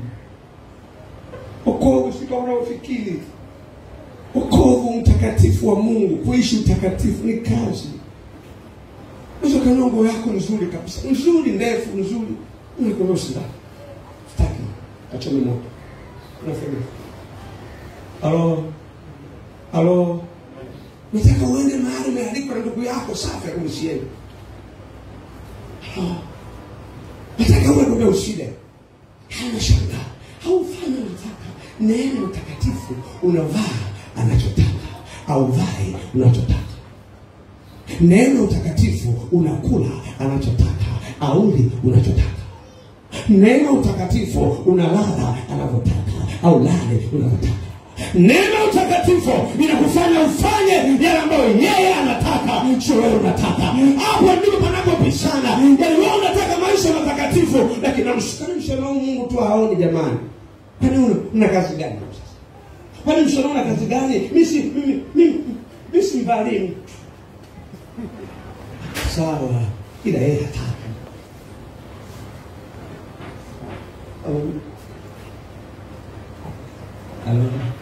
Unafanya anachotaka, sio unachotaka. Neema ya utakatifu ni kufanya, andika ile point sio umeandika. Neema ya utakatifu ni kufanya anachotaka, sio kufanya unachotaka. Neema ya utakatifu ni kuvaa anachotaka, sio kuvaa unachotaka. Neema utakatifu, hiyo ndio neema utakatifu. Haufanyi unachotaka. Neema utakatifu ni kufanya anachotaka, ni kula anachotaka, ni kulala anachotaka. Yeye ndiye anataka, sio wewe unataka. Yaani fedha zako, neema utakatifu ni kutoa anachotaka, sio unachotaka. Halo. Bwana Yesu asifiwe. Nilipokuwa kuhubiri kwa mchango fulani ulipita, nikasema huyu mwingine mbele waite tuwaambie, tuchange, tununue vitu fulani kwa kanisa. Naambiwa hapana, usitangaze ni wako mwenyewe. Halo. Mwambie hizo neema utakatifu ni kutoa anachotaka, sio kutoa unachotaka. Ukifika wakati unatoa anachotaka, sio unachotaka, wewe utakatifu. Ukiona uwezo kuna eneo bado, ukiona unatoa unachotaka, ndio ndio mfukoni. Unachama shule mbili ambayo imechakataka ya lazima tupane pamoja. Kile kaka cha hili yangu ni macho. Mimi nienda mtu mmoja anataka kunipa kitu fulani. Alikuwa kuna ana 5,000, ana 2,000 na 1,000. Nataka kufungua hivi. Angalia hivi. Sasa kwa hiyo 1,000 chafu sana. Hata yeye anakufuata mtumishi. Yeye anakufuata. Kasema kwa kweli mfano hivi. Sasa hizi zingine ndio bado na mambo mengi. Jana kaona kana wako anakufuata. Sasa kwa Bwana. Kwa sababu bado kuna 5,000, 2,000 na 1,000. Hapo vipi? Unatoa unacho, sio anacho. Kama baba na hii 1,000, 2,000, 5,000. Akisema mpe 1,000 tuna kitu anakufundisha yule aliyeona zile hela. Amen. Umejia kupokea kwa mwako. Haikuwa ya kwako ni 1,000. Amen. Kuna mawili. Kwa Mungu akikwambia Mungu katika hizi hapa nimpe nini? Katika nguo hizi nimpe, nataka kutoa Mungu nguo. Lakini nitoe ipi? Sio naangalia leo masikizo hapo. Kwanza pale imenibana. Kwa hiyo ndio nataka nini? Availe ile kubana wewe.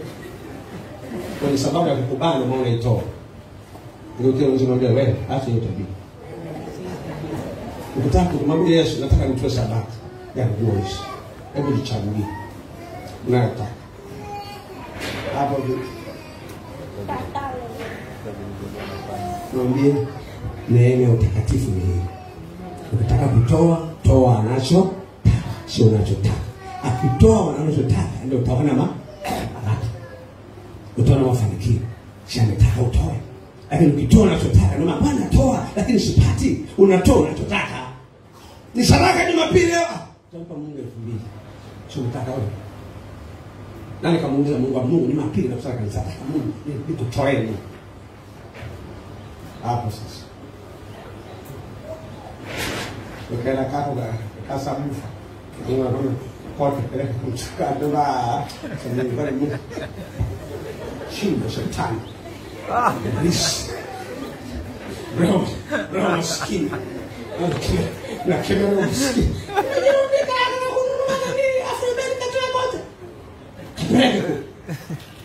Halo? Halo? Peleka kule. Unaanza roho maskini. Hii ni roho maskini, roho ya kutawanya. Roho ya kutawanya, si ndio? Haitaki utoe, roho ya kutawanya, lakini fanikiwa. Tafanikiwa lini? Mungu anajua. Amen. Iko neema ya kupata. Sasa tatizo wengi hatufanikiwi. Ndio nasema viwango vya utakatifu. Sasa bila kuomba neema hii, neema utakatifu, utatoa anachotaka, hautatoa unachotaka. Ukifika kiwango hicho, yani unafanya anachotaka, sio unachotaka. Ndio Mungu mkitaka mtembee na mimi, muongoze na mimi kila hatua. Yani Mungu ametupa mtihani. Mwanangu, unataka kushinda vita vya mbele yako, kuanzia leo tembea na mimi hatua kwa hatua. Maana tufanye anachotaka, sio tunachotaka. Umemtaka kumleta mchungaji fulani nje kuhubiri, akwambia hapana, simlete hapa. Halo? Sisi tunafanya tunachotaka, sio anachotaka.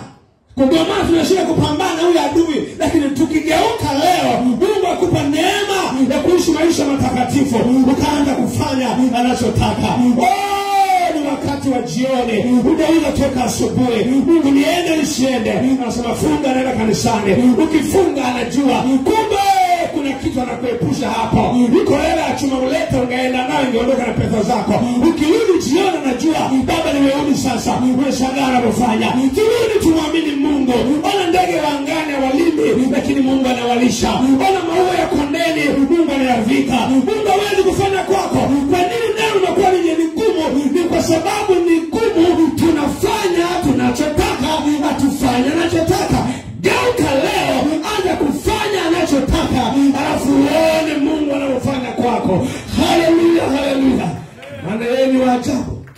Anafanya mambo ya ajabu na watu wa ajabu. Ukitaka uone maajabu ya Mungu, kubali kuwa wa ajabu.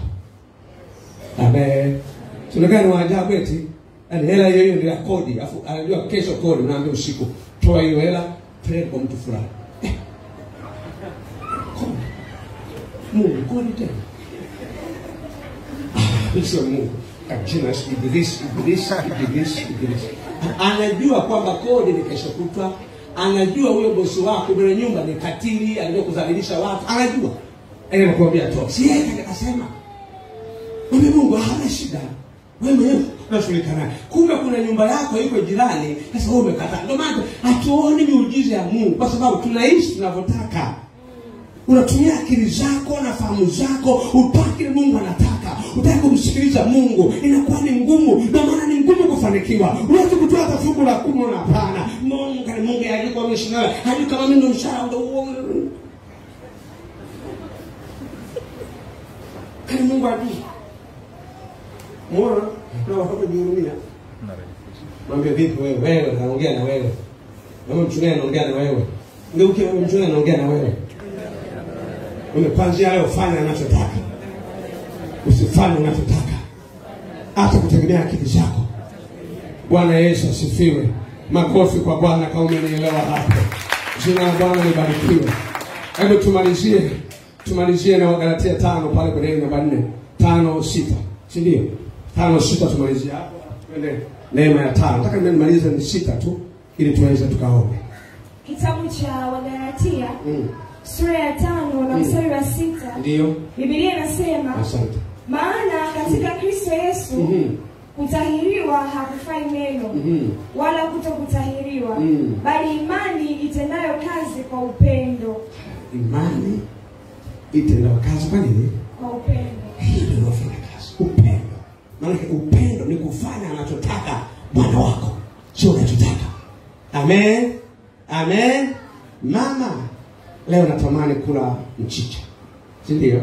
Baba nataka nini? Mchicha. Usitafute matembele. Kama na wewe fulani, kwani wewe unajua kwani si mboga? Si mboga zote. Mimi nataka nini? Mchicha. Kama umekosa wewe baba, kwa kweli nisamehe. Nimeenda nimekuta mchicha hamna. Nimezunguka sijapata. Mbona ninunue matembele ila kesho nitajitahidi nitafute mchicha. Si vizuri jamani? Hakuna makombi. Kana naona unakuba famu na kubu. Na kubu. Kile kidogo tunaona na kubu. Unasema ni mambo na kubu. Na kubu tayari ni na kubu. Mama anaongea ukaenda kile kidogo tu. Kali mchicha kwa matembele sio mboga jamani. Mbona matembele tena unaongeza damu kuliko mchicha? Yeye angetaka mchicha. Sasa ugomvi unakuwa mkubwa kwa sababu unafanya unachotaka, sio anachotaka. Ndio ugomvi hapo unapoenda. Unapiga simu kweli, mama anauma. Unaona hamna kweli. Ndio mbaya. Mama yangu mimi anauma. Unaambiwa hamna kwenda. Hapo mimi. Mama hapo mimi. Anaumwa. Sema anaumwa. Anapungia mashine. Baba anasema hamna kwenda. Unakaa. Na unafurahi. Friday katika bwana siku tunasema aondoke.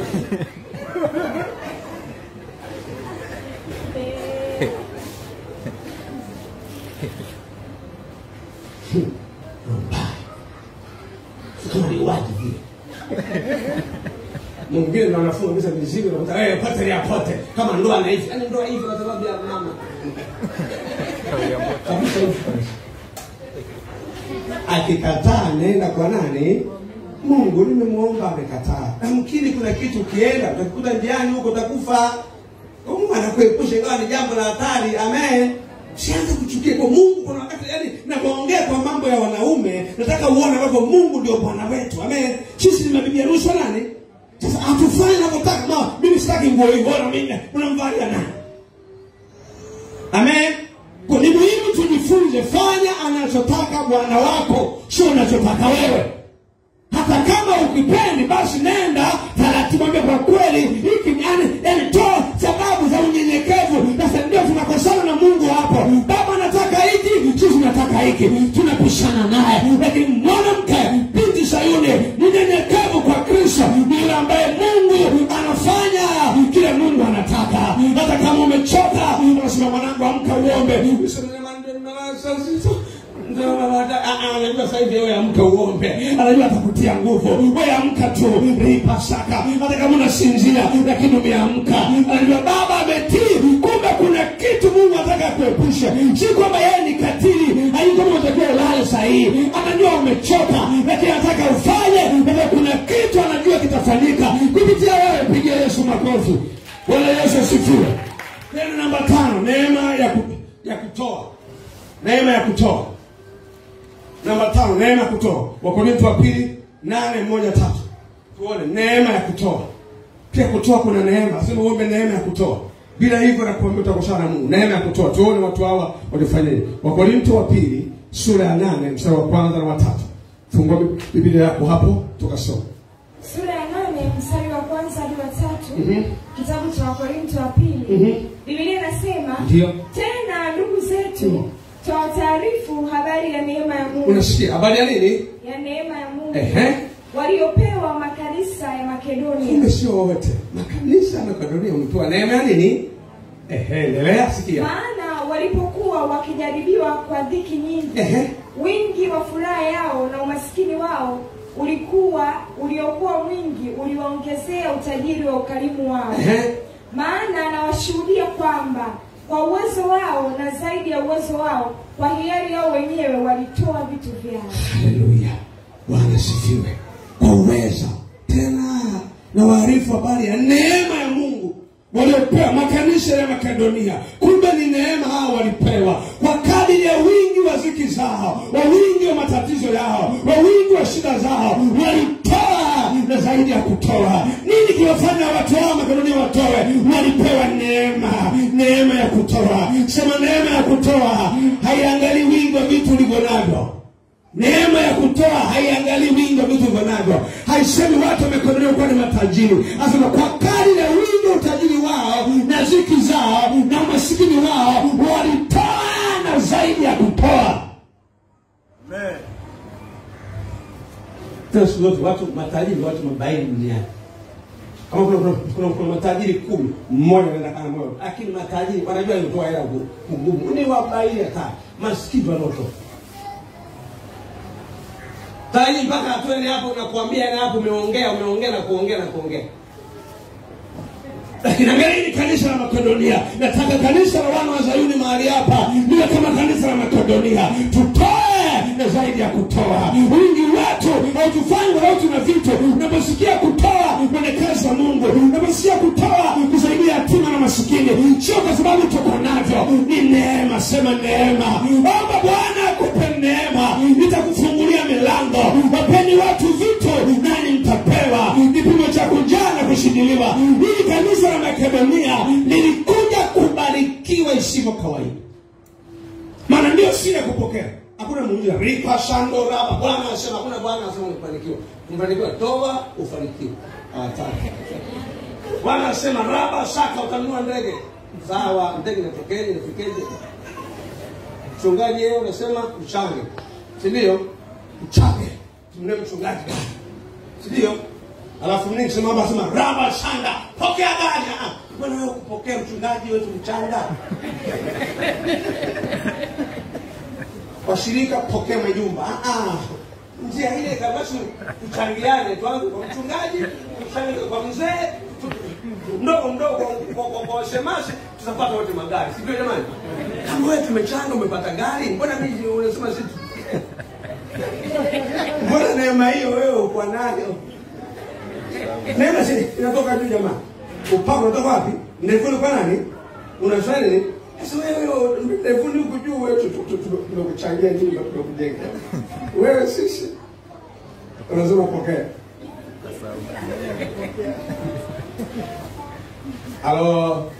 Halo. Heli kunini? Kuliko? Maana kwenye kupokea hakuna balaa, kwenye kutoa. Sasa hapo ndio kwenye kazi.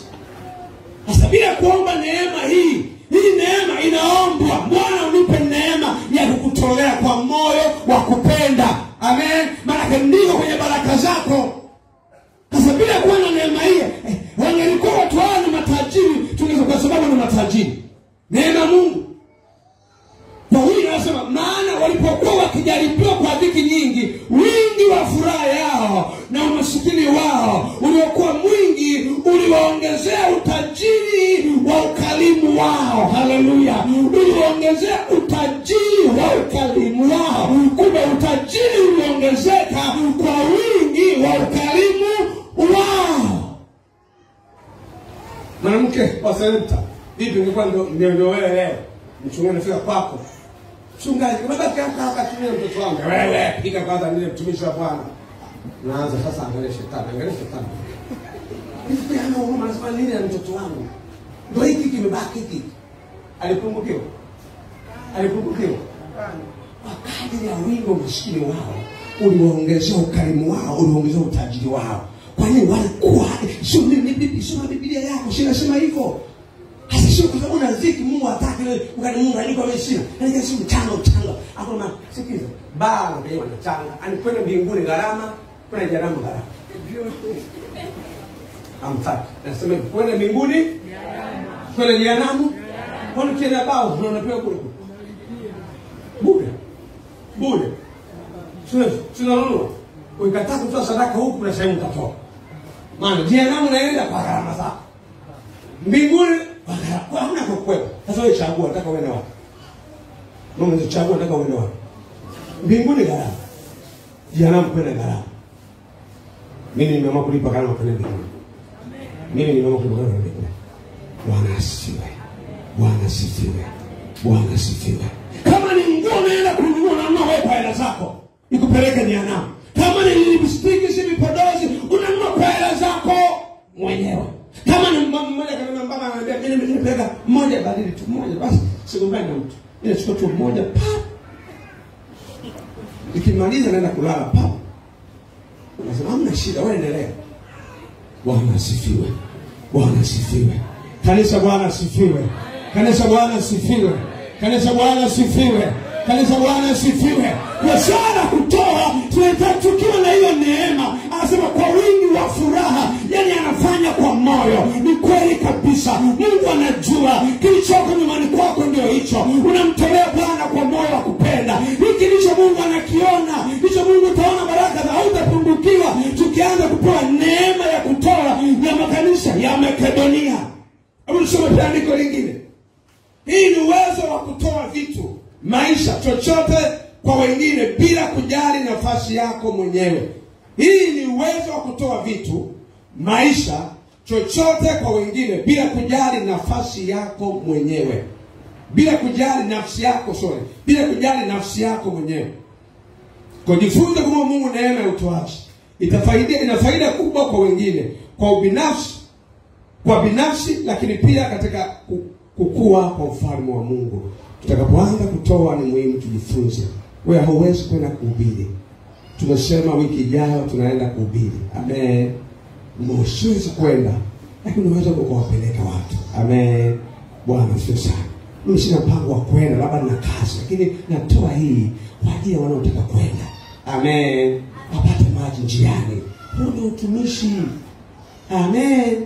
Bwana Yesu asifiwe. Bwana Yesu asifiwe. Tumalizie na Wakorinto wa pili 8:9. Tuone pale alafu tuende kwa mwisho. Neno mwisho na ndiko moja tu tupate nafasi ya kuomba.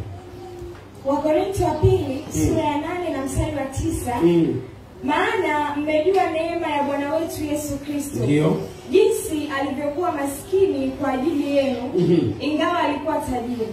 Ili kwamba ninyi mpate kuwa matajiri kwa maskini wake. Kwa maana mmejua neema ya Bwana wetu Yesu Kristo. Jinsi alivyokuwa maskini kwa ajili yenu, ingawa alikuwa nini? Ili kwamba ninyi mpate kuwa matajiri kwa maskini wake. Angalia neema, sema neema. Ili mweze kufanya haya. Kwa hata huyu pia ni neema ya kutoa, kusaidia watu wengine. Kama una neema hiyo, huwezi kufanikiwa. Kumbe Mungu akupe neema. Amen. Tumalizie ya 6 sasa. Neema ya ulimwengu ujao. Haleluya. Neema ya ulimwengu ujao. Huko mji Mungu. Neema ya kule tondako. Unahitaji neema ya Mungu. Neema ya ulimwengu ujao. Petro wa kwanza sura ya kwanza mstari wa 13.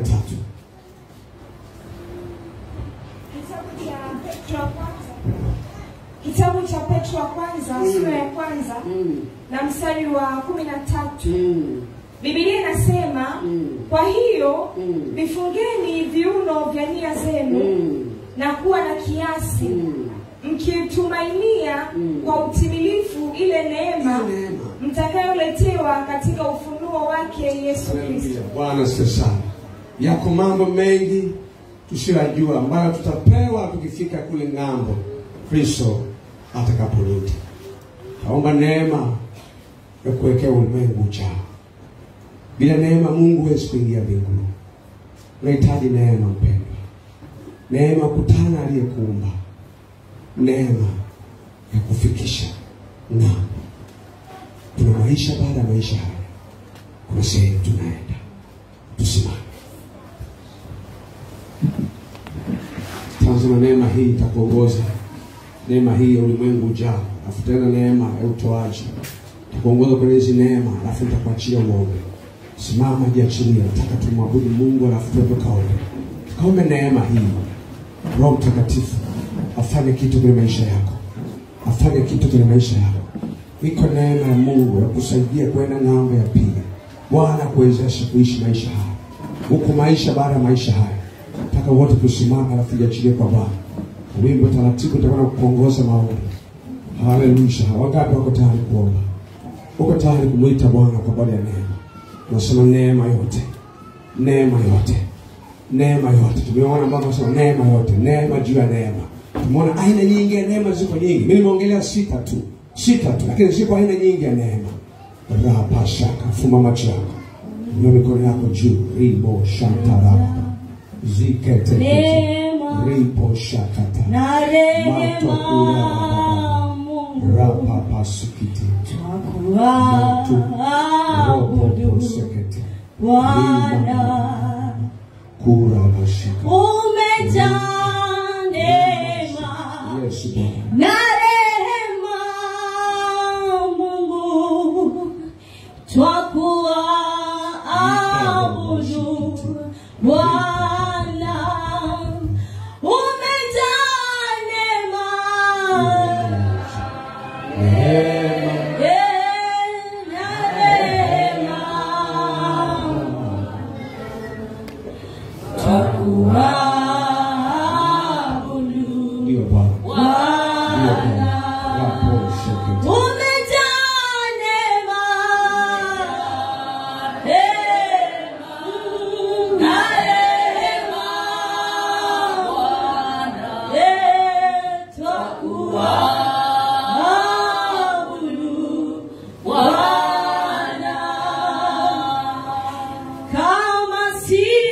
Niko mbele zako mchana wa leo. Kama sio wewe ningekuwa wapi leo?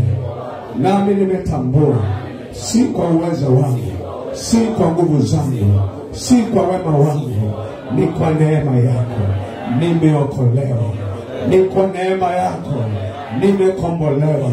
Yesu, ninakuhitaji mchana wa leo.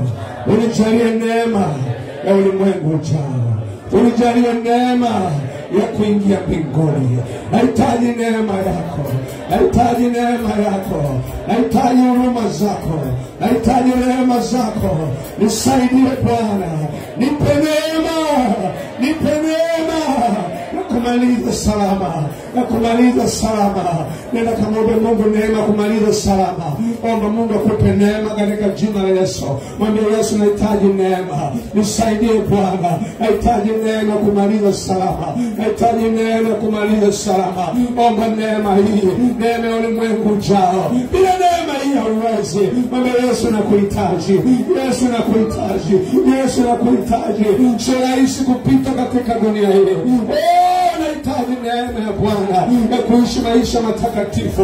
Mwambie Yesu, nakusihi, nahitaji neema ya kuishi maisha matakatifu. Tunahitaji neema ya ulimwengu ujao. Bila utakatifu hatuwezi. Tumejifunza umuhimu wa utakatifu. Mwambie Yesu, nisaidie, nisaidie Bwana, nishike mkono. Nahitaji neema ya kuishi maisha matakatifu. Nahitaji neema, nahitaji neema ya kuishi maisha matakatifu. Kumbe ni neema kufanya anachotaka. Sio kazi rahisi, sio kazi rahisi kufanya anachotaka, sio kazi rahisi.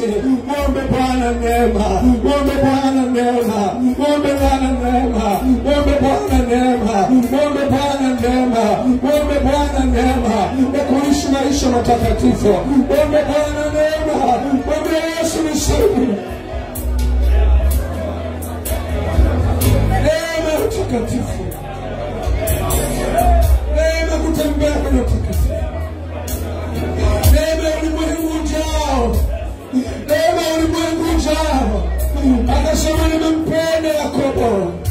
imemchukia Esau. Kwa sababu Esau alikuwa mtu mbaya. Yakobo alipendwa kwa neema tu. Ni neema za Mungu. Ni neema za Bwana utakufanya uingie mbinguni. Si kwa juhudi zako.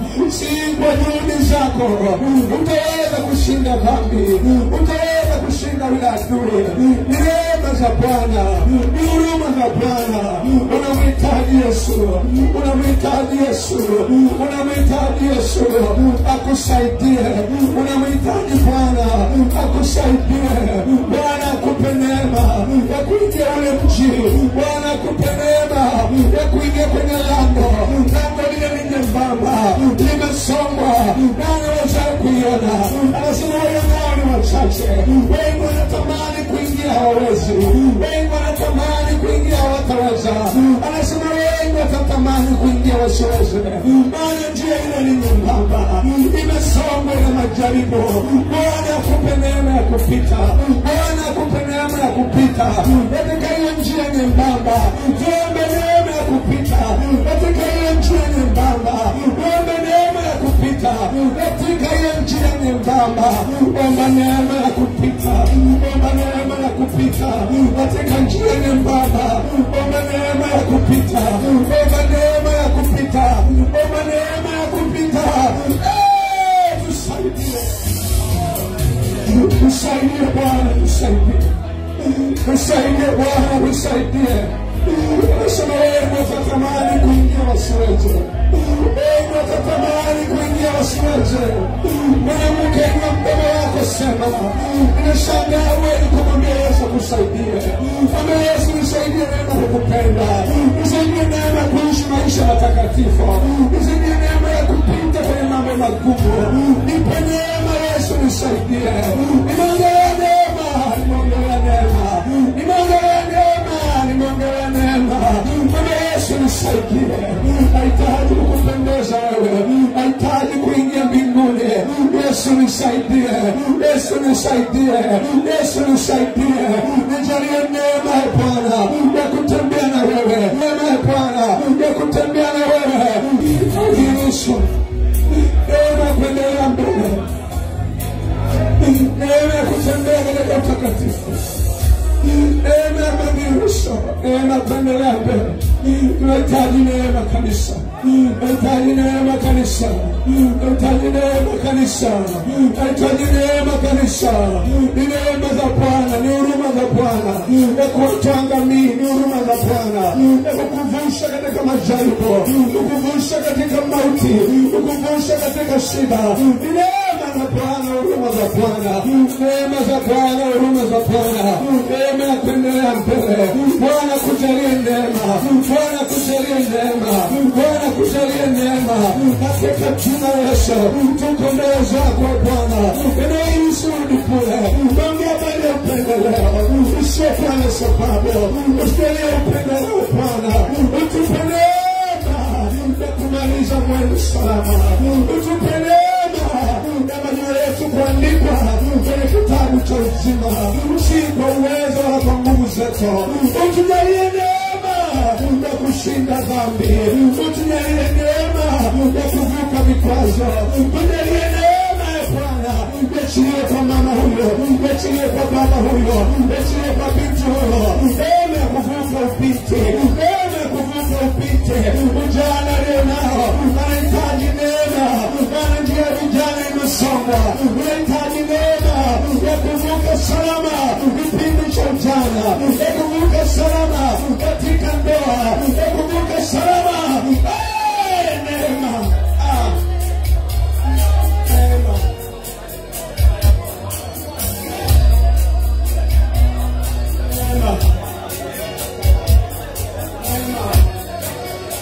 Neema.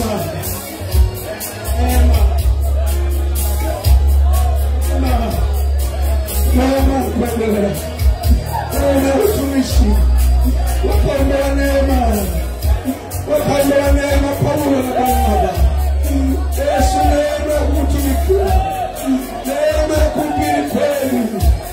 Neema ya kuishi maisha matakatifu. Nijalie neema ya Bwana.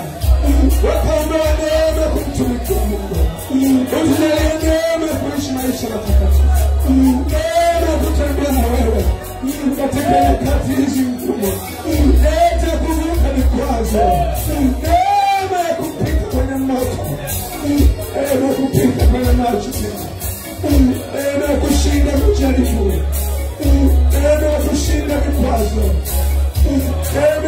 shida hiyo katika moyo. Neema Yesu. Neema. Ile ndani yangu neema. Neema.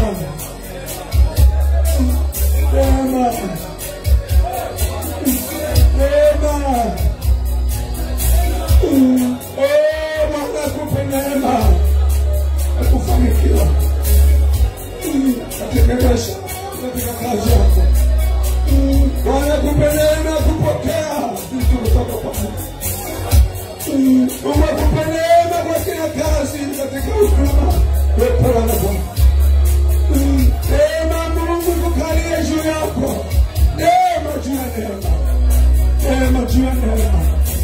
Neema kufanya ufanikiwe. Neema kufanikiwa katika kwako. Neema kufanikiwa katika biashara yako. Neema kufanikiwa katika masomo yako. Neema ya kuvuka kwenye ndoa yako. Mambo Yesu anahitaji neema. Anahitaji neema ya kufanikiwa. Kufanikiwa kwenye biashara.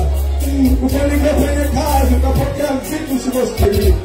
Neema itoe juu yako. Wana mlima utayeyuka. Utaupanda kwa wepesi. Utavuka kwa wepesi. Anasema usiogope, mimi ni Bwana Mungu wako. Nitakushika kwa mkono wa kuume wako yako, nilikwambia usiogope. Bwana kujalie neema. Bwana kujalie neema. Bwana kujalie neema. Akupita katika ujana wako na ubinti wako. Kumaliza mwendo wako salama kwenye ndoa. Wengi wanaacha na kuachana njiani. Bwana wape neema kwenye ndoa yenu, mvuke salama. Mfike uzeeni. Malize ndoa yenu salama. Bwana akupe neema. Sema kwa jina la Yesu. Kwa jina la Yesu. Bwana Mungu, ninaomba neema ya kufanikiwa. Kwa jina la Yesu. Nijalie neema ya kufanikiwa eneo langu la kazi, katika biashara, katika huduma, katika elimu. Nijalie neema kwa jina la Yesu. Kwa jina la Yesu. Bwana Yesu, ninaomba neema ya kupokea vitu kwa jina la Yesu. Kwa jina la Yesu. Kwa jina la Yesu. Bwana, neema ya kufanikiwa, ya kufanikiwa. Kila nilifanyalo likafanikiwa kwa jina la Yesu. Kwa jina la Yesu. Kila nilifanyalo likafanikiwa kwa damu ya Yesu. Neema juu ya neema. Neema juu ya neema ikanikalie kwa jina la Yesu. Kwa jina la Yesu. Shukuru Bwana, mshukuru Bwana, mwambie Mungu asante. Jiamini kwa Bwana. Wiki hii, mwezi huu, nimekuomba maombi ya neema kwenye maisha yako. Neema kwenye huduma, neema kwenye familia, kwenye masomo. Baba, katika jina la Yesu nakushukuru. Asante Bwana kwa ujumbe ambao Bwana umetupa. Asante Bwana kwa ujumbe ambao Bwana umetupa. Ninakushukuru Mungu wa neema katika jina la Yesu. Asante Bwana kwa wema wako. Asante Bwana kwa upendo wako. Asante Bwana kwa ukuu wako. Asante Bwana kwa nguvu zako. Baba, nakushukuru katika jina la Yesu. Nakushukuru Mungu wa neema. Nakushukuru Mungu wa baraka. Nikabidhi kanisa mikononi mwako. Tunakiri neema kuendelea. Nakiri neema kukupenda. Nakiri neema ya kutoa. Nakiri neema ya uwezesho kuvuka vikwazo. Neema kukutumikia wewe. Neema ya kuingia mji ule Bwana. Asante kwa sababu neema juu ya neema. Neema juu ya neema. Na ulituma neno take kudhibitisha katika jina la Yesu. Piga Yesu makofi. Piga Yesu makofi. Amen.